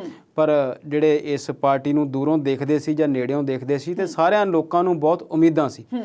ਇਹਨਾਂ ਉਮੀਦਾਂ ਦੇ ਕਰਕੇ ਹੀ ਇਸ ਪਾਰਟੀ ਨੂੰ ਪੰਜਾਬ ਦੇ ਵਿੱਚੋਂ ਵੀ ਐਮਪੀ ਦੀਆਂ ਸੀਟਾਂ ਮਿਲੀਆਂ ਤੇ ਦਿੱਲੀ ਦੀ ਸਰਕਾਰ ਇਹ ਤੀਸਰੀ ਵਾਰੀ ਬਣਾ ਕੇ ਬੈਠੇ ਹੋਏ ਨੇ, ਤੇ ਪੰਜਾਬ ਚੋਂ ਇਹਨਾਂ ਨੂੰ ਓਵਰਆਲ ਵੀ ਵੋਟਾਂ ਜਿਹੜੀਆਂ ਆ ਉਹ ਕਾਫੀ ਪਈਆਂ ਸੀ, ਵਿਧਾਨ ਸਭਾ ਸੀਟਾਂ ਵੀ ਕਾਫੀ ਮੁਕਾਬਲੇ ਦੀ ਟੱਕਰ ਦਿੱਤੀ ਸੀ ਇਹਨਾਂ ਨੇ ਰਵਾਇਤੀ ਪਾਰਟੀਆਂ ਨੂੰ। ਬਿਲਕੁਲ। ਤੇ ਜਿਹੜੀ ਦੂਸਰੀ ਗੱਲ ਸੀ, ਜਦੋਂ ਇਹ ਆਮ ਆਦਮੀ ਪਾਰਟੀ ਬਣੀ ਸੀ ਤੇ ਬਹੁਤ ਸਾਰੇ ਲੋਕ ਇਹਦੇ ਚ ਜੁੜੇ ਹੋਏ ਸੀ, ਬੜੇ ਵੱਡੇ ਵੱਡੇ ਲੋਕਾਂ ਦੇ ਬਹੁਤ ਵੱਡੇ ਵੱਡੇ ਨਾਮ ਸੀ ਇਸ ਪਾਰਟੀ ਨੂੰ ਜਿਹੜੇ ਖੜਾ ਕਰਨ ਵਾਲੇ ਲੋਕ ਸੀ। ਉਹਨਾਂ ਦੇ ਵਿੱਚ ਹਿੰਦੀ ਦੇ ਬਹੁਤ ਵੱਡੇ ਕਵੀ ਸੀ, ਕੁਮਾਰ ਵਿਸ਼ਵਾਸ, ਯੋਗਿੰਦਰ ਯਾਦਵ ਜਿਹੜੇ ਅੱਜ ਕੱਲ੍ਹ ਕਿਸਾਨ ਅੰਦੋਲਨ ਨਾਲ ਜੁੜੇ ਹੋਏ ਨੇ, ਅੰਨਾ ਹਜ਼ਾਰੇ ਸੀ, ਤੇ ਅੱਜ ਜਿਨ੍ਹਾਂ ਨੇ ਬਾਅਦ ਵਿੱਚ ਕਿਰਨ ਬੇਦੀ ਸੀ, ਜਿਨ੍ਹਾਂ ਨੇ ਬਾਅਦ ਵਿੱਚ ਬੀਜੇਪੀ ਜੁਆਇਨ ਕਰ ਲਈ ਤੇ ਉਹ ਰਾਜਪਾਲ ਬਣੇ, ਸ਼ਸ਼ੀ ਭੂਸ਼ਣ ਤੇ ਪ੍ਰਸ਼ਾਂਤ ਭੂਸ਼ਣ ਇੱਕ ਪ੍ਰੋਫੈਸਰ ਸਾਹਿਬ ਹੁੰਦੇ ਸੀ, ਬਹੁਤ ਵੱਡੇ ਵੱਡੇ ਨਾਮ ਇਸ ਪਾਰਟੀ ਨਾਲ ਜੁੜੇ ਹੋਏ ਸੀ। ਪਰ ਉਹ ਸਾਰੇ ਹੌਲੀ ਹੌਲੀ ਜਿੱਦਾਂ ਨਾ ਉਹ ਸਪੇਸ ਸ਼ਟਲ ਜਾਂਦੀ ਆ ਤੇ ਇੰਜਣ ਹੌਲੀ ਹੌਲੀ ਥੱਲੇ ਡਿੱਗੀ ਜਾਂਦੇ ਨੇ, ਜਿਹੜੇ ਕ੍ਰਾਇਓਜੈਨਿਕ ਇੰਜਣ ਨੇ, ਤੇ ਸਿਰਫ ਕੇਜਰੀਵਾਲ ਤੇ ਸਿਸੋਦੀਆ ਹੀ ਰਹਿ ਗਏ। ਉਹਨਾਂ ਦੀ ਵਿੱਚ ਆਪਸ 'ਚ ਕੀ ਪਰੇਸ਼ਾਨੀਆਂ ਹੋਈਆਂ, ਕੀ ਸਮੱਸਿਆਵਾਂ ਹੋਈਆਂ, ਕਿਵੇਂ ਉਹ ਛੱਡ ਗਏ, ਕਿਉਂ ਨਹੀਂ, ਇਹ ਇੱਕ ਵੱਖਰਾ ਵਿਸ਼ਾ ਹੈ। ਮੈਨੂੰ ਇੱਦਾਂ ਵੀ ਲੱਗਦਾ ਕਿ ਬਹੁਤੇ ਸਾਰੇ ਇੰਟੈਲੈਕਚੁਅਲ ਲੋਕ ਇੱਕ ਮੰਚ ਦੇ ਉੱਤੇ ਬਹੁਤਾ ਲੰਬਾ ਸਮੇਂ ਇਕੱਠੇ ਰਹਿ ਵੀ ਨਹੀਂ ਸਕਦੇ। ਸਿਆਸੀ ਤੌਰ ਤੇ ਵੀ ਉਹ ਕਈ ਵਾਰ ਜਿਹੜੇ ਵੱਖਰੇਵੇਂ ਆ ਉਹ ਬਣ ਜਾਂਦੇ ਨੇ। ਇਹੀ ਹਾਲਤ ਆਪ ਦਾ ਪੰਜਾਬ 'ਚ ਵੀ ਹੋਇਆ। ਇੱਥੇ ਬਹੁਤੇ ਇੰਟੈਲੈਕਚੁਅਲ ਭਾਵੇਂ ਨਹੀਂ ਸੀ, ਪਰ ਇੱਥੇ ਵੀ ਬਹੁਤ ਵੱਡੇ ਵੱਡੇ ਨਾਮ ਇਕੱਠੇ ਹੋਏ ਸੀ, ਵੱਖਰੀਆਂ ਵੱਖਰੀਆਂ ਤਰ੍ਹਾਂ ਦੇ ਲੋਕ ਸੀ। ਸੁੱਚਾ ਸਿੰਘ ਛੋਟੇਪੁਰ, ਭਗਵੰਤ ਮਾਨ, ਧਰਮਵੀਰ ਗਾਂਧੀ, ਫਿਰ 1-2 MP ਬਣੇ ਸੀ, ਸੁਖਪਾਲ ਖਹਿਰਾ, ਗੁਰਪ੍ਰੀਤ ਘੁੱਗੀ, ਪਰ ਕਰਦਿਆਂ ਕਰਾਉਂਦਿਆਂ ਬਹੁਤ ਸਾਰੇ ਲੋਕ ਜਿਹੜੇ ਆ ਉਹ ਛੁੱਟਦੇ ਗਏ, ਪਿੱਛੇ ਗਏ। ਪਰ ਪਾਰਟੀ, ਜੇ ਮੈਂ ਗੱਲ ਕਰਾਂ, ਹੋ ਸਕਦਾ ਬਹੁਤੇ ਲੋਕ ਮੇਰੀ ਗੱਲ ਨਾਲ ਸਹਿਮਤ ਨਾ ਹੋਣ, ਪਾਰਟੀ ਸਟੈਂਡ ਵੀ ਕਰਦੀ ਆ। ਲੋਕ ਪਾਰਟੀ ਵੱਲ ਬੜੀ ਚੰਗੀ ਨਿਗਾਹ ਨਾਲ ਦੇਖ ਰਹੇ ਨੇ, ਤੇ ਲੋਕ ਜਿੰਨਾ ਕੁ ਅਸੀਂ ਆਲੇ ਦੁਆਲੇ ਦੇਖਦੇ ਹਾਂ, ਲੋਕ ਵੋਟ ਵੀ ਪਾਰਟੀ ਨੂੰ ਪਾਉਣਾ ਚਾਹੁੰਦੇ ਨੇ। ਪਰ ਪਾਰਟੀ ਦੇ ਵਿੱਚ ਜਿਹੜਾ ਤੁਸੀਂ ਦੱਸਦੇ ਆ, ਜਿੱਦਾਂ ਜਿੰਨਾ ਕਰੌਲਾ ਕਾਂਗਰਸ ਦੇ ਵਿੱਚ ਪਿਆ ਹੋਇਆ ਆਪਸ ਦੀ ਲੜਾਈ ਦਾ, ਇੰਨਾ ਕਰੌਲਾ ਇੱਥੇ ਵੀ ਆ। ਪਰ ਇੱਥੇ ਦੂਰੋਂ ਦੇਖਣ ਨੂੰ ਤੁਸੀਂ ਜਿੱਦਾਂ ਤੁਸੀਂ ਬਹੁਤ ਸੋਹਣੇ ਸ਼ਬਦ ਬੋਲੇ ਕਿ ਮਿੱਠਾ ਮਿੱਠਾ ਜਿਹਾ ਲੱਗਦਾ। ਹੁਣ ਇਹ ਇਹਨਾਂ ਨੇ ਫੈਸਲਾ ਕਰਨਾ ਆ ਕਿ ਕਿਹਨੂੰ ਇਹਨਾਂ ਨੇ ਬਣਾਉਣਾ ਆ, ਕਿਹਨੂੰ ਨਹੀਂ ਬਣਾਉਣਾ। ਪਰ ਬਣਾਉਣ ਦਾ ਫੈਸਲਾ ਇਹ ਕਰਨ ਦਾ ਇਹਨਾਂ ਨੇ ਜੁਲਾਈ ਦੇ ਵਿੱਚ ਹੀ ਕਹਿ ਦਿੱਤਾ ਸੀਗਾ ਕਿ ਅਸੀਂ 15 ਕੁ ਦਿਨਾਂ ਦੇ ਵਿੱਚ ਕੋਈ ਸਿੱਖ ਚਿਹਰਾ ਅਨਾਊਂਸ ਕਰ ਦਿਆਂਗੇ। ਭਗਵੰਤ ਮਾਨ ਦੇ ਉੱਤੇ ਇਹ ਯਕੀਨ ਕਿਉਂ ਨਹੀਂ ਕਰਦੇ, ਇਹਨਾਂ ਦੀ ਅੰਦਰਲਾ ਮੈਟਰ ਆ। ਮੈਂ ਇਹ ਗੱਲ ਦੀ ਸਲਾਹ ਨਹੀਂ ਇਹਨਾਂ ਨੂੰ ਦਿੰਦੇ ਕਿ ਭਗਵੰਤ ਮਾਨ ਨੂੰ ਕਰ ਦਿਓ ਜਾਂ ਕਿਸੇ ਹੋਰ ਨੂੰ ਕਰ ਦਿਓ, ਇਹਨਾਂ ਦਾ ਆਪਸ ਦਾ ਮਸਲਾ ਆ। ਪਰ ਇਹ ਭਗਵੰਤ ਮਾਨ ਤੋਂ ਇਲਾਵਾ ਹੋਰ ਬਹੁਤ ਸਾਰੇ ਨਾਮ ਜਿਹੜੇ ਆ ਉਹਨਾਂ ਦੇ ਉੱਤੇ ਮੰਥਨ ਕਰ ਚੁੱਕੇ ਆ, ਪਰ ਹਾਲੇ ਗੁਣਾ ਕਿਸੇ ਪਾਸੇ ਬੈਠਦਾ ਨਹੀਂ। ਤੇ ਇਹ ਸਾਰੀ ਚੀਜ਼ਾਂ ਨੂੰ ਲੈ ਕੇ ਭਗਵੰਤ ਮਾਨ ਕਾਫੀ ਲੰਬੇ ਸਮੇਂ ਤੋਂ ਚੁੱਪ ਵੀ ਬੈਠੇ ਆ। ਜੀ ਆਮ ਆਦਮੀ ਪਾਰਟੀ ਕਾਫੀ ਜ਼ਿਆਦਾ ਸੁਰਖੀਆਂ ਵਿੱਚ ਆਈ ਹੋਈ ਹੈ ਅੱਜ ਕੱਲ੍ਹ, ਜੇ ਅਸੀਂ ਲਈਏ ਭਾਵੇਂ ਭਗਵੰਤ ਮਾਨ ਨੂੰ ਲੈ ਲਈਏ ਜਾਂ ਫਿਰ ਅਸੀਂ ਆਪ ਦੇ ਰਾਜ ਸਭਾ ਮੈਂਬਰ ਜਿਹੜੇ ਸੰਜੇ ਸਿੰਘ ਨੇ ਉਹਨਾਂ ਨੂੰ ਲੈ ਲਈਏ, ਉਹਨਾਂ ਦੇ ਗ੍ਰਿਫਤਾਰੀ ਵਾਰੰਟ ਜਾਰੀ ਹੋ ਚੁੱਕੇ ਨੇ। ਕੀ ਕਹਿਣਾ ਚਾਹੋਗੇ? ਦੇਖੋ ਬਿਲਕੁਲ ਇੱਕ ਵੱਖਰੀ ਤਰੀਕੇ ਦਾ ਕੇਸ ਨਹੀਂ ਇਹਨੂੰ ਕਹਿ ਸਕਦੇ, ਇੱਕ ਆਮ ਤਰ੍ਹਾਂ ਦਾ ਕੇਸ ਹੈ। ਮਾਣਹਾਨੀ ਦਾ ਦਾਵਾ ਪੰਜਾਬ ਦੇ ਵੱਡੇ ਅਕਾਲੀ ਲੀਡਰ ਨੇ ਬਿਕਰਮਜੀਤ ਸਿੰਘ ਮਜੀਠੀਆ ਉਹਨਾਂ ਨੇ ਕੀਤਾ ਹੋਇਆ ਸੀ। ਪਿਛਲੀਆਂ ਚੋਣਾਂ ਦੇ ਦੌਰਾਨ ਜਿਹੜਾ ਚੁਣਾਵ ਪ੍ਰਚਾਰ ਦੇ ਦੌਰਾਨ ਇਹਨਾਂ ਨੇ ਜਿੱਦਾਂ ਦੀਆਂ ਗੱਲਾਂ ਬੋਲੀਆਂ ਸੀ ਡਰੱਗ ਕੇਸਿਸ ਨੂੰ ਲੈ ਕੇ, ਉਹ ਸੰਜੇ ਸਿੰਘ ਦੇ ਖਿਲਾਫ ਇਹਨਾਂ ਨੇ ਲੁਧਿਆਣੇ ਦੀ ਕੋਰਟ 'ਚ ਇੱਕ ਮਾਮਲਾ ਦਰਜ ਕਰਾਇਆ ਹੋਇਆ। ਉੱਥੇ ਉਹਨਾਂ ਨੂੰ ਕਈ ਵਾਰ ਸਮਨ ਹੋਏ ਆ ਪਰ ਸੰਜੇ ਸਿੰਘ ਆ ਨਹੀਂ ਰਹੇ। ਰਾਜ ਸਭਾ ਮੈਂਬਰ ਵੀ ਆ ਤੇ ਉਹਨਾਂ ਦੀਆਂ ਹੋਰ ਰੁਝੇਵੇਂ ਵੀ ਹੋ ਸਕਦੇ ਆ ਤੇ ਇਦਾਂ ਦੇ ਕੇਸਾਂ ਨੂੰ ਰਾਜਨੀਤੀ ਦੇ ਲੋਕ ਬਹੁਤੇ ਚੰਗੇ ਤਰੀਕੇ ਨਾਲ ਡੀਲ ਕਰਦੇ ਵੀ ਨਹੀਂ। ਸਾਰਿਆਂ ਤੇ ਹੀ ਬਹੁਤ ਸਾਰੇ ਕੇਸ ਜਿਹੜੇ ਚੱਲਦੇ ਨੇ ਤੇ ਹੁਣ ਇਹਦੇ 'ਚ ਇੱਕ ਨਵੀਂ ਗੱਲ ਇਹ ਆ ਕਿ ਉਸ ਅਦਾਲਤ ਨੇ, ਲੁਧਿਆਣੇ ਦੀ ਅਦਾਲਤ ਨੇ ਸੰਜੇ ਸਿੰਘ ਦੇ ਨਾ ਆਉਣ ਤੇ ਉਹਨਾਂ ਨੂੰ ਛੁੱਟੀ ਦੇਣ ਦੀ ਜਿਹੜੀ ਪੇਸ਼ੀ ਉਹਨਾਂ ਨੇ ਵਕੀਲ ਸਾਹਿਬ ਨੇ ਅਰਜੀ ਲਾਈ ਸੀ ਉਹਨੂੰ ਖਾਰਜ ਕਰਕੇ ਉਹਨਾਂ ਦੇ ਗ੍ਰਿਫਤਾਰੀ ਵਾਰੰਟ ਜਿਹੜੇ ਆ ਉਹ ਜਾਰੀ ਕਰ ਦਿੱਤੇ ਨੇ। ਤੇ ਇੱਕ ਨਵੀਂ ਤਰ੍ਹਾਂ ਦੀ ਗੱਲ ਆ ਕਿ ਇੱਕ ਬਹੁਤ ਵੱਡੇ ਲੀਡਰ ਨੇ, ਰਾਜ ਸਭਾ ਮੈਂਬਰ ਨੇ, ਤੇ ਰਾਜ ਸਭਾ ਮੈਂਬਰ ਨੂੰ ਗ੍ਰਿਫਤਾਰ ਕਰਨ ਲਈ ਰਾਜ ਸਭਾ ਦੇ ਜਿਹੜੇ ਸਭਾਪਤੀ ਆ ਉਹਨਾਂ ਨੂੰ ਦੱਸਣਾ ਵੀ ਜ਼ਰੂਰੀ ਹੁੰਦਾ ਤੇ ਉਹਨਾਂ ਦੀ ਪਰਮਿਸ਼ਨ ਵੀ ਲੈਣੀ ਪੈਂਦੀ ਆ। ਜੇ ਸੈਸ਼ਨ ਚੱਲ ਰਿਹਾ ਹੋਵੇ ਤਦ ਫਿਰ ਤੇ ਸ਼ਾਇਦ ਉਹਨਾਂ ਨੂੰ ਗ੍ਰਿਫਤਾਰ ਕੀਤਾ ਹੀ ਨਹੀਂ ਜਾ ਸਕਦਾ। ਜੇ ਸੈਸ਼ਨ ਨਹੀਂ ਚੱਲ ਰਿਹਾ ਹੋਵੇ ਫਿਰ ਵੀ ਉਹਨਾਂ ਨੂੰ ਦੱਸਣਾ ਪੈਂਦਾ। ਪਰ ਅਸੀਂ ਦੇਖਿਆ ਸੀ ਪਿੱਛੇ ਜੇ ਨਾਰਾਇਣ ਰਾਣੇ ਮਹਾਰਾਸ਼ਟਰ 'ਚ ਗ੍ਰਿਫਤਾਰ ਹੋਏ, ਉਹ ਵੀ ਰਾਜ ਸਭਾ ਦੇ ਮੈਂਬਰ ਸੀ। ਹੁਣ ਦੇਖਦੇ ਹਾਂ ਕਿ ਸੰਜੇ ਸਿੰਘ ਨੂੰ ਪੰਜਾਬ ਦੀ ਜੇਲ੍ਹ 'ਚ ਰਾਤ ਕੱਟਣੀ ਪੈਂਦੀ ਆ, ਕੋਈ ਨਵੀਆਂ ਸੁਰਖੀਆਂ ਬਣਦੀਆਂ ਜਾਂ ਉਦਾਂ ਹੀ ਬਚਾਅ ਹੋ ਜਾਂਦਾ। ਜੀ ਸ਼ਰਮਾ ਜੀ, ਆਪਾਂ ਹੁਣ ਪੰਜਾਬ ਦੀ ਸਿਆਸਤ ਤੋਂ ਅਫਗਾਨਿਸਤਾਨ ਦੀ ਸਿਆਸਤ ਵੱਲ ਚੱਲਦੇ ਹਾਂ, ਜਿੱਥੇ ਤਾਲਿਬਾਨੀ ਕਾਬਜ਼ ਹੋ ਚੁੱਕੇ ਨੇ ਤੇ ਹੁਣ ਪੰਜਸ਼ੀਰ ਦੀ ਗੱਲ ਕਰੀਏ, ਉੱਥੇ ਕਾਫੀ ਰੌਲਾ ਪਿਆ ਹੋਇਆ ਹੈ ਪੰਜਸ਼ੀਰ ਦਾ। ਕੀ ਕਹਿਣਾ ਚਾਹੋਗੇ? ਦੇਖੋ ਇੱਥੇ ਜਿਹੜਾ ਸੀਗਾ ਇਹ ਸੰਜੇ ਸਿੰਘ ਵਾਲਾ ਕੇਸ ਆ, ਹਾਲਾਂਕਿ ਉਹ ਸੱਤਾ ਦੇ ਨਾਲ ਆ ਪਰ ਉਹ ਸੱਤਾ ਦੇ ਵਿੱਚ ਭਾਸ਼ਾ ਦੀ ਜਿਹੜੀ ਦੁਰਵਰਤੋਂ ਉਹਦੇ ਨਾਲ ਜੁੜਿਆ ਹੋਇਆ ਮੈਨੂੰ ਸਮਝਦਾ। ਤੇ ਇਹੋ ਜਿਹੇ ਮਸਲਿਆਂ ਦੇ ਉੱਤੇ ਸਾਰੇ ਲੀਡਰਾਂ ਨੂੰ, ਕਿਸੇ ਇੱਕ ਸੰਜੇ ਸਿੰਘ ਦੀ ਜਾਂ ਕਿਸੇ ਇੱਕ ਮਜੀਠੀਏ ਦੀ ਜਾਂ ਇੱਕ ਭਗਵੰਤ ਮਾਨ ਦੀ ਜਾਂ ਇੱਕ ਕੇਜਰੀਵਾਲ ਦੀ ਮੈਂ ਗੱਲ ਨਹੀਂ ਕਰਦਾ, ਸਾਰਿਆਂ ਨੂੰ ਹੀ ਪਹਿਲਾਂ ਬੋਲ ਜਾਂਦੇ ਨੇ ਬਾਅਦ ਵਿੱਚ ਮਾਫੀ ਮੰਗਦੇ ਨੇ। ਪਰ ਜਿਹੜੀ ਸ਼ਬਦਾਂ ਦੀ ਦੁਰਵਰਤੋਂ ਆ, ਸ਼ਬਦਾਂ ਦੀ ਵਰਤੋਂ ਆ, ਉਹਦੇ ਤੇ ਧਿਆਨ ਰੱਖਣਾ ਪੈਂਦਾ, ਰੱਖਣਾ ਚਾਹੀਦਾ। ਪੰਜਾਬੀ ਦੀ ਇੱਕ ਕਹਾਵਤ ਹੈ ਕਿ ਘੱਟ ਖਾਧੇ ਤੇ ਘੱਟ ਬੋਲੇ ਦਾ ਕਦੇ ਨੁਕਸਾਨ ਨਹੀਂ ਹੁੰਦਾ ਤੇ ਉਹ ਇਹ ਸਾਰਿਆਂ ਨੂੰ ਮੰਨਣੀ ਚਾਹੀਦੀ ਹੈ। ਹੁਣ ਜੇ ਅਸੀਂ ਅਫਗਾਨਿਸਤਾਨ ਦੀ ਗੱਲ ਕਰੀਏ, ਤੁਸੀਂ ਪੰਜਸ਼ੀਰ ਦੀ ਗੱਲ ਕੀਤੀ, ਬਿਲਕੁਲ ਇੱਕ ਛੋਟਾ ਜਿਹਾ ਸਟੇਟ ਆ, ਉਹਦੇ ਵਿੱਚ ਇੱਕ ਏਰੀਆ ਇਲਾਕਾ ਆ ਜਿਹਦੇ ਤੇ ਕਿਹਾ ਜਾਂਦਾ ਸੀਗਾ ਕਿ ਕਦੇ ਵੀ ਤਾਲਿਬਾਨ ਜਿਹੜੇ ਆ ਜਾਂ ਮੁਜਾਹਿਦੀਨ ਜਿਹੜੇ ਆ ਉਹ ਕਾਬਜ਼ ਨਹੀਂ ਹੋਏ, ਕਿਉਂਕਿ ਉਹਦੀ ਜੀਓਗ੍ਰਾਫੀਕਲ ਲੋਕੇਸ਼ਨ ਜਿਹੜੀ ਉਹ ਪਹਾੜਾਂ ਦੇ ਵਿੱਚ ਘਿਰਿਆ ਹੋਇਆ ਇਲਾਕਾ ਹੈ ਤੇ ਉੱਥੇ ਤੱਕ ਪਹੁੰਚਣਾ ਜਿਹੜਾ ਸਾਰਿਆਂ ਲਈ ਮੁਸ਼ਕਲ ਹੁੰਦਾ ਸੀ। 91 ਤੋਂ 96 ਤੱਕ ਜਦੋਂ 5 ਸਾਲ ਤੱਕ ਤਾਲਿਬਾਨ ਦਾ ਰਾਜ ਵੀ ਰਿਹਾ, ਉਦੋਂ ਵੀ ਪੰਜਸ਼ੀਰ ਜਿਹੜਾ ਸੀ ਉਹ ਆਜ਼ਾਦ ਰਿਹਾ ਸੀ। ਉੱਥੇ ਤੱਕ ਉਹਨਾਂ ਦੀ ਸਰਕਾਰ ਜਿਹੜੀ ਉਹ ਪਹੁੰਚ ਨਹੀਂ ਸਕੀ ਸੀ। ਤਾਲਿਬਾਨ ਨੇ ਉੱਥੇ ਕਈ ਵਾਰ ਹਮਲਾ ਕੀਤਾ ਸੀ ਪਰ ਉਹਨਾਂ ਨੇ ਜਿਹੜੀ ਉੱਥੇ ਸੁਰੰਗ ਸੀ ਇੱਕ ਉੱਥੇ ਤੱਕ ਪਹੁੰਚਣ ਵਾਲੀ, ਉਹ ਉਡਾ ਦਿੱਤੀ ਸੀ ਤੇ ਉਹ ਬਹੁਤ ਸਫਲ ਰਿਹਾ ਸੀ। ਪਰ ਗੱਲ ਸਿਰਫ ਇੰਨੀ ਨਹੀਂ ਹੈਗੀ ਹਰਪ੍ਰੀਤ ਜੀ ਕਿ ਉਹ ਕੁਝ ਲੋਕ ਨੇ ਉੱਥੇ ਤੇ ਉਹਨਾਂ ਨੇ ਆਪਣੀ ਸੁਰੱਖਿਆ ਕਰ ਲਈ ਆ ਤੇ ਉਹ ਤਾਲਿਬਾਨ ਨੂੰ ਪਟਕਣੀ ਦੇ ਰਹੇ ਨੇ, ਇੱਦਾਂ ਨਹੀਂ ਹੈਗਾ। ਉਹਨਾਂ ਲੋਕਾਂ ਨੂੰ ਅਸਲ 'ਚ ਬਾਹਰੋਂ ਮਦਦ ਮਿਲਦੀ ਸੀ, ਉਹ ਚਾਹੇ ਈਰਾਨ ਤੋਂ ਸੀ, ਚਾਹੇ ਉਹ ਰਸ਼ੀਆ ਤੋਂ ਸੀ ਤੇ ਚਾਹੇ ਉਹ ਭਾਰਤ ਤੋਂ ਸੀ। ਉੱਦਾਂ ਦਾ ਜਿਹੜਾ ਪਹਿਲਾਂ ਜਰਨੈਲ ਸੀ ਉਹ ਮਸੂਦ ਅਜ਼ਹਰ ਕੁਛ ਉਹਨਾਂ ਦਾ ਨਾਮ ਸੀਗਾ, ਉਹਨਾਂ ਨੂੰ ਵੀ ਜਦੋਂ ਇੱਕ ਵਾਰੀ ਅਟੈਕ ਉਹਨਾਂ ਤੇ ਹੋਇਆ ਸੀ ਤੇ ਉਹਨਾਂ ਨੂੰ ਈਰਾਨ ਲੈ ਕੇ ਜਾਇਆ ਗਿਆ ਸੀਗਾ ਜਾਂ ਤਜ਼ਾਕਿਸਤਾਨ ਸ਼ਾਇਦ ਲੈ ਕੇ ਜਾਇਆ ਗਿਆ ਸੀ ਤੇ ਉੱਥੇ ਉਹਨਾਂ ਦਾ ਜਿਹੜਾ ਇਲਾਜ ਹੋਇਆ ਸੀ ਉਹ ਇੰਡੀਆ ਦਾ ਫੀਲਡ ਆਫ ਹੋ ਸੀਗਾ ਹਸਪਤਾਲ। ਪਰ ਹੁਣ ਜਿਹੜਾ ਮਸਲਾ ਇਹ ਆ ਕਿ ਹੁਣ ਤਾਲਿਬਾਨ ਵੀ ਅੱਗੇ ਨਾਲੋਂ ਕੁਝ ਬਦਲਿਆ। 20 ਸਾਲ ਅਮਰੀਕਾ ਦੇ ਉੱਥੇ ਰਹਿਣ ਦੇ ਨਾਲ ਤਾਲਿਬਾਨ ਨੇ ਜਿਹੜਾ ਵੀ ਸਿਸਟਮ ਹੈ ਉੱਥੇ ਆਪਣਾ ਚੇਂਜ ਕੀਤਾ ਅੰਤਰਰਾਸ਼ਟਰੀ ਤੌਰ ਤੇ, ਕਿਉਂਕਿ ਉਹਨਾਂ ਦੀ ਗੱਲ ਜਿਹੜੀ ਆ ਅਮਰੀਕਾ ਨਾਲ ਸਿੱਧੋ ਸਿੱਧੀ ਹੋ ਚੁੱਕੀ ਹੈ ਦੋਹਾ ਦੇ ਵਿੱਚ। ਉਸ ਤੋਂ ਬਾਅਦ UN ਦੇ ਵਿੱਚ ਜਦੋਂ ਮਤਾ ਪਾਸ ਹੁੰਦਾ ਆ ਤੇ ਫਿਰ ਅਮਰੀਕਾ, ਬਰਤਾਨੀਆ ਤੇ ਫਰਾਂਸ ਜਿਹੜੇ ਆ ਉਹਨਾਂ ਵੱਲ ਨੂੰ ਇੱਕ ਕਦਮ ਅੱਗੇ ਵਧਾਉਂਦੇ ਨੇ। ਰੂਸ, ਚੀਨ, ਈਰਾਨ, ਪਾਕਿਸਤਾਨ, ਸਾਊਦੀ, ਇਹ ਸਾਰੇ ਅਸੀਂ ਦੇਖਦੇ ਹਾਂ ਕਿ ਤਾਲਿਬਾਨ ਦੇ ਹੱਕ 'ਚ ਨੇ। ਇਸੇ ਕਰਕੇ ਹੁਣ ਤੁਸੀਂ ਉਹਨਾਂ ਨੂੰ ਬਾਗੀ ਸ਼ਬਦ ਕਿਹਾ, ਕਿਉਂਕਿ ਅਸੀਂ ਰੋਜ਼ ਖਬਰਾਂ ਪੜ੍ਹਦੇ ਸੁਣਦੇ ਹਾਂ, ਹਾਲਾਂਕਿ ਉਹ ਬਾਗੀ ਨਹੀਂ ਹੈਗੀ, ਉਹਨੂੰ ਅਸੀਂ ਇੱਦਾਂ ਕਹਿ ਸਕਦੇ ਹਾਂ ਕਿ ਅਫਗਾਨਿਸਤਾਨ ਦੀ ਦੂਸਰੀ ਧਿਰ ਕਹਿ ਲਓ, ਰੈਜ਼ਿਸਟੈਂਸ ਕਰਕੇ ਉਹਨਾਂ ਨੇ ਇੱਕ ਆਪਣਾ ਨਾਮ ਰੱਖਿਆ ਅਫਗਾਨ ਰੈਜ਼ਿਸਟੈਂਸ ਮੂਵਮੈਂਟ। ਪਰ ਉਹ ਹੁਣ ਦੇਖੋ ਨਾ, ਉੱਥੇ ਅਫਗਾਨਿਸਤਾਨ ਦੇ ਸਾਬਕਾ ਜਿਹੜੇ ਉਪ ਰਾਸ਼ਟਰਪਤੀ ਨੇ ਉੱਥੇ ਨੇ, ਹਾਲਾਂਕਿ ਉਹ ਸਾਬਕਾ ਨਹੀਂ ਹੋਏ ਹਾਲੇ ਤੱਕ ਕਿਉਂਕਿ ਨਵੀਂ ਸਰਕਾਰ ਕੋਈ ਬਣੀ ਨਹੀਂ, ਕਿਸੇ ਨੇ ਉਸ ਸਰਕਾਰ ਦਾ ਖੰਡਨ ਨਹੀਂ ਕੀਤਾ। ਰਾਸ਼ਟਰਪਤੀ ਦੇਸ਼ ਛੱਡ ਕੇ ਜ਼ਰੂਰ ਚਲੇ ਗਏ ਨੇ ਪਰ ਉਹ ਆਪਣੇ ਆਪ ਨੂੰ ਉਪ ਰਾਸ਼ਟਰਪਤੀ ਕਹਿ ਰਹੇ ਨੇ। ਪਰ ਫਿਰ ਵੀ ਇਸ ਵਾਰ ਤਾਲਿਬਾਨ ਦੇ ਨਾਲ ਲੜਨ ਦੇ ਵਿੱਚ ਜਿਹੜੇ ਪੰਜਸ਼ੀਰ ਦੇ ਲੋਕ ਨੇ, ਜਿਹੜੇ ਉੱਥੇ ਦੇ ਲੜਾਕੇ ਨੇ, ਉਹਨਾਂ ਨੂੰ ਮੁਸ਼ਕਿਲ ਜ਼ਰੂਰ ਆ ਰਹੀ ਹੈ ਕਿਉਂਕਿ ਇਸ ਵਾਰ ਉਹਨਾਂ ਨੂੰ ਬਾਹਰੋਂ ਹਥਿਆਰਾਂ ਦੀ ਜਿਹੜੀ ਮਦਦ ਆ ਉਹ ਕਿਸੇ ਵੀ ਪਾਸਿਓਂ, ਨਾ ਰੂਸ ਤੋਂ, ਨਾ ਹਿੰਦੁਸਤਾਨ ਵਾਲੇ ਪਾਸਿਓਂ, ਨਾ ਕਿਸੇ ਹੋਰ ਪਾਸਿਓਂ ਮਿਲ ਰਹੀ ਆ। ਹਾਲਾਂਕਿ ਪਹਿਲਾਂ ਉਹ ਸਿੱਧੇ ਤੌਰ ਤੇ ਤਾਂ ਪਹਿਲਾਂ ਵੀ ਨਹੀਂ ਮਿਲਦੀ ਸੀ ਪਰ ਅਸਿੱਧੇ ਤੌਰ ਤੇ ਉਹ ਜ਼ਰੂਰ ਜ਼ਾਹਰਾ ਤੌਰ ਤੇ ਜਿਹੜੀ ਉਹ ਮਦਦ ਉਹ ਮਿਲਦੀ ਸੀ। ਪਰ ਇਸ ਵਾਰ ਤਾਲਿਬਾਨ ਹਾਲੇ ਤੱਕ ਉੱਤੇ ਕਾਬਜ਼ ਹੋਇਆ ਕਿ ਨਹੀਂ ਹੋਇਆ ਇੱਕ ਵੱਖਰੀ ਇਸ਼ੂ ਆ। ਜੇ ਨਹੀਂ ਵੀ ਹੋਇਆ ਤਾਂ ਉਹ ਹੋ ਜਾਣਗੇ, ਪਰ ਲੜਾਈ ਉੱਥੇ ਜਿਹੜੀ ਆ ਉਹ ਬਹੁਤ ਬੁਰੇ ਤਰੀਕੇ ਨਾਲ ਹੋ ਰਹੀ ਆ। ਬਹੁਤ ਸਾਰੇ ਲੋਕਾਂ ਦੀ ਮੌਤ ਦੀ ਖਬਰ ਉੱਥੋਂ ਆ ਰਹੀ ਆ ਕਿ ਬਹੁਤ ਸਾਰੇ ਲੋਕ ਜਿਹੜੇ ਉੱਥੇ ਨੇ ਮਾਰੇ ਜਾ ਚੁੱਕੇ ਨੇ ਜੀ। ਪਰ ਉੱਥੇ ਜਿਹੜਾ ਲੀਡਰ ਆ ਉਹਦੀ ਜੇ ਮੈਂ ਗੱਲ ਕਰਾਂ ਤੇ ਉਹਦੀ ਜਿਹੜੀ ਉਮਰ ਆ ਉਹ ਸਿਰਫ 32 ਕੁ ਸਾਲ ਆ ਤੇ ਵਾਰ ਸਟੱਡੀਜ਼ ਦੀ ਉਹਨੇ ਡਿਗਰੀ ਲਈ ਆ। ਉਹਦੇ ਲਈ ਇੱਕ ਬੜਾ ਪਹਿਲੀ ਹੀ ਲੜਾਈ ਆ ਤੇ ਬੜੀ ਸਬਕ ਵਾਲੀ ਲੜਾਈ ਆ ਤੇ ਪਰ ਉਹਨੇ ਇਹ ਵੀ ਕਿਹਾ ਕਿ ਅਸੀਂ ਹਾਲੇ ਲੜ ਰਹੇ ਆ, ਹਾਲੇ ਇਹ ਲੜਾਈ ਮੁੱਕੀ ਨਹੀਂ। ਪਰ ਜਿਹੜੇ ਉਹਦੇ ਸ਼ਬਦ ਸੀ ਉਹ ਤੋਂ ਲੱਗਦਾ ਸੀਗਾ ਕਿ ਉਹਨਾਂ ਦੀ ਜਿਹੜੀ ਲੜਾਈ ਮੁੱਕੀ ਭਾਵੇਂ ਨਹੀਂ ਪਰ ਉਹ ਲੜਾਈ ਦੇ ਵਿੱਚ ਉਹਨਾਂ ਦਾ ਹੱਥ ਜਿਹੜਾ ਆ ਉਹ ਥੱਲੇ ਆ, ਪਹਿਲਾਂ ਵਾਂਗ ਉੱਪਰ ਨਹੀਂ। ਜੀ ਸ਼ਰਮਾ ਜੀ, ਜਾਂਦੇ ਅਸੀਂ ਗੱਲ ਕਰ ਲਈਏ ਕਰਨਾਲ ਦੇ ਵਿੱਚ ਇਸ ਵੇਲੇ ਮਹਾ ਪੰਚਾਇਤ ਚੱਲ ਰਹੀ ਹੈ ਤੇ ਉਹਦੇ ਬਾਰੇ ਤੁਸੀਂ ਕੀ ਕਹਿਣਾ ਚਾਹੋਗੇ? ਦੇਖੋ, ਇਹ ਦੌਰ ਕਿਸਾਨ ਅੰਦੋਲਨ ਨੇ ਐਸਾ ਸ਼ੁਰੂ ਕੀਤਾ ਪਿਛਲੇ ਸਾਲ ਤੋਂ ਕਿ ਜਿਹਦੇ ਵਿੱਚ ਹਰ ਮਸਲੇ ਦਾ ਹੱਲ ਜਿਹੜਾ ਆ ਅੰਦੋਲਨ, ਵਿਰੋਧ, ਪ੍ਰਦਰਸ਼ਨ, ਧਰਨਾ ਤੇ ਮਹਾ ਪੰਚਾਇਤਾਂ ਹੀ ਜਿਹੜਾ ਬਣ ਕੇ ਰਹਿ ਗਿਆ।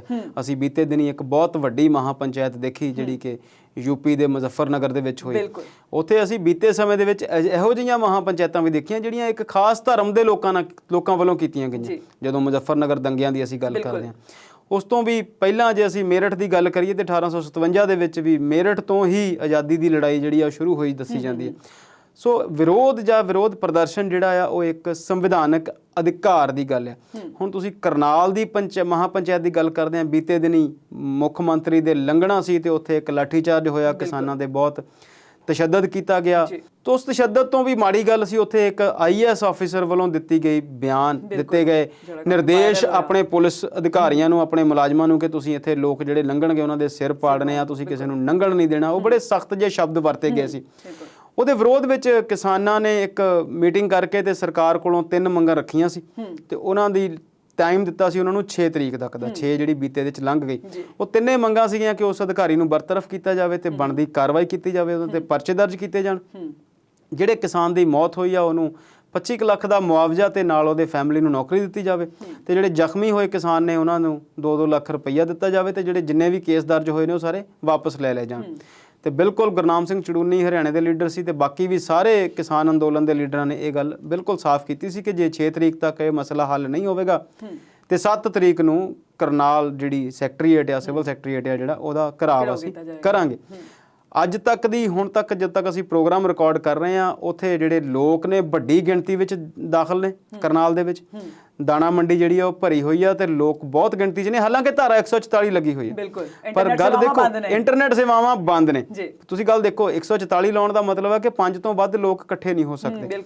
ਪਰ ਫਿਰ ਗੱਲ ਉੱਥੇ ਹੀ ਆ ਕਿ ਜਦੋਂ ਲੋਕਾਂ ਦਾ ਸਮੂਹ ਤੁਹਾਡੇ ਖਿਲਾਫ ਹੈ ਫਿਰ ਤੁਹਾਡੀਆਂ ਧਾਰਾਵਾਂ ਤੇ ਤੁਹਾਡੇ ਕਾਨੂੰਨ ਜਿਹੜੇ ਆ ਉਹ ਛਿੱਕੇ ਤੇ ਟੰਗੇ ਰਹਿ ਜਾਂਦੇ ਨੇ। ਉਹ ਸਿਰਫ ਤੁਸੀਂ ਲੋਕਾਂ ਨੂੰ ਡਰਾਉਣ ਲਈ ਵਰਤਦੇ ਨੇ ਤੇ ਜਦੋਂ ਲੋਕਾਂ ਦੇ ਮਨ ਚੋਂ ਡਰ ਨਿਕਲ ਜਾਏ, ਜਦੋਂ ਉਹਨਾਂ ਦੇ ਉੱਤੇ ਅਤਿਆਚਾਰ ਜਿਹੜਾ ਆ ਜ਼ਿਆਦਾ ਹੋ ਜਾਏ, ਇੱਕ ਹੱਦ ਤੋਂ ਵੱਧ ਹੋ ਜਾਏ, ਫਿਰ ਉਹ ਜਿਹੜਾ ਡਰ ਆ ਉਹ ਖਤਮ ਹੋ ਜਾਂਦਾ। ਅਸੀਂ ਅਕਸਰ ਕਹਿੰਦੇ ਆ ਕਿ ਜਦੋਂ ਬਹੁਤ ਗਰਮੀ ਲੱਗਣ ਲੱਗ ਜਾਏ ਫਿਰ ਸਰੀਰ ਠੰਡਾ ਹੋ ਜਾਂਦਾ। ਸੋ ਹੁਣ ਇਹੋ ਜਿਹੀ ਹੱਦ ਤੱਕ ਗੱਲ ਪਹੁੰਚੀ ਹੋਈ ਆ ਹਰਪ੍ਰੀਤ ਜੀ। ਤੇ ਨਾਲ ਦੀ ਨਾਲ ਇੱਕ ਖਬਰ ਕਰਨਾਲ ਤੋਂ ਇਹ ਵੀ ਆ ਕਿ ਜਿਹੜੇ ਕਿਸਾਨ ਆਗੂ ਨੇ ਉਹਨਾਂ ਦੀ 11 ਜਾਂ 12 ਆਗੂਆਂ ਦੀ ਮੀਟਿੰਗ ਕਰਨਾਲ ਦੇ ਡਿਸਟ੍ਰਿਕਟ ਐਡਮਿਨਿਸਟ੍ਰੇਸ਼ਨ ਦੇ ਨਾਲ ਹਾਲ ਹੀ ਉਹ ਚੱਲ ਰਹੀ ਹੈ ਤੱਕ ਅਸੀਂ ਪ੍ਰੋਗਰਾਮ ਰਿਕਾਰਡ ਕਰਦੇ ਹਾਂ। ਤੇ ਉਹਦਾ ਕੀ ਹੱਲ ਨਿਕਲਦਾ, ਕਰਨਾਲ ਪ੍ਰਸ਼ਾਸਨ ਉਹਨਾਂ ਦੀਆਂ ਕਿੰਨੀਆਂ ਗੱਲਾਂ ਮੰਨਦਾ, ਕਿੰਨੀਆਂ ਨਹੀਂ ਮੰਨਦਾ, ਉਹ ਅਸੀਂ ਅਗਲੇ ਪ੍ਰੋਗਰਾਮ 'ਚ ਹੀ ਦੱਸ ਸਕਾਂਗੇ। ਹਾਲੇ ਤੱਕ ਤੇ ਇੰਨੀ ਖਬਰ ਆ। ਪਰ ਸਰਕਾਰਾਂ ਨੂੰ ਜੋ ਵੀ ਜਿਹੜੀਆਂ ਪਾਲਿਸੀਆਂ ਆ, ਜੋ ਵੀ ਨੀਤੀਆਂ, ਜਿੰਨਾ ਕੋ ਜ਼ਬਰ ਕਰਦੇ ਨੇ, ਜਿੰਨੀਆਂ ਕੁ ਆਪਣੀਆਂ ਗੱਲਾਂ ਨੂੰ ਉਹ ਸੁਣਦੇ ਨੇ ਤੇ ਝੱਲਦੇ ਨੇ, ਉਹਦੇ ਤੇ ਪਹਿਲਾਂ ਵਿਚਾਰ ਕਰਨਾ ਚਾਹੀਦਾ ਕਿ ਉਹਦੇ ਬਾਅਦ ਵਿੱਚ ਜਿਹੜੇ ਨਤੀਜੇ ਨੇ ਉਹ ਖਤਰਨਾਕ ਵੀ ਹੋ ਸਕਦੇ ਨੇ ਤੇ ਆਮ ਲੋਕਾਂ ਦੇ ਵੀ ਉਹ ਹਿੱਤ 'ਚ ਨਹੀਂ ਹੁੰਦੇ। ਜੀ ਬਿਲਕੁਲ, ਲੋਕਤੰਤਰ ਹੈ ਤਾਂ ਲੋਕਾਂ ਦੇ ਹੱਕ ਦੀ ਜਿਹੜੀ ਗੱਲ ਹੈ ਉਹ ਤਾਂ ਜ਼ਰੂਰ ਕਰਨੀ ਪੈਂਦੀ ਹੈ। ਸ਼ਰਮਾ ਜੀ, ਮੁੱਦੇ ਹੋਰ ਵੀ ਬਹੁਤ ਨੇ ਪਰ ਸਮਾਂ ਸਾਨੂੰ ਇਜਾਜ਼ਤ ਨਹੀਂ ਦਿੰਦਾ। ਤੁਸੀਂ ਸਾਡੇ ਸਟੂਡੀਓ ਵਿੱਚ ਆਏ, ਦਰਸ਼ਕਾਂ ਨਾਲ ਆਪਣੇ ਵਿਚਾਰ ਸਾਂਝੇ ਕੀਤੇ, ਤੁਹਾਡਾ ਬਹੁਤ-ਬਹੁਤ ਸ਼ੁਕਰੀਆ। ਸ਼ੁਕਰੀਆ ਹਰਪ੍ਰੀਤ ਜੀ। ਸੋ ਇਹ ਸੀ ਅੱਜ ਦਾ ਪ੍ਰੋਗਰਾਮ ਵਿਚਾਰ ਚਰਚਾ। ਅੱਗੋਂ ਨਵੇਂ ਵਿਚਾਰ ਤੇ ਨਵੀਂ ਚਰਚਾ ਲੈ ਕੇ ਫਿਰ ਤੋਂ ਹਾਜ਼ਰ ਹੋਵਾਂਗੇ। ਤਦ ਤੱਕ ਲਈ ਆਗਿਆ ਦਿਓ। ਸਤਿ ਸ਼੍ਰੀ ਅਕਾਲ।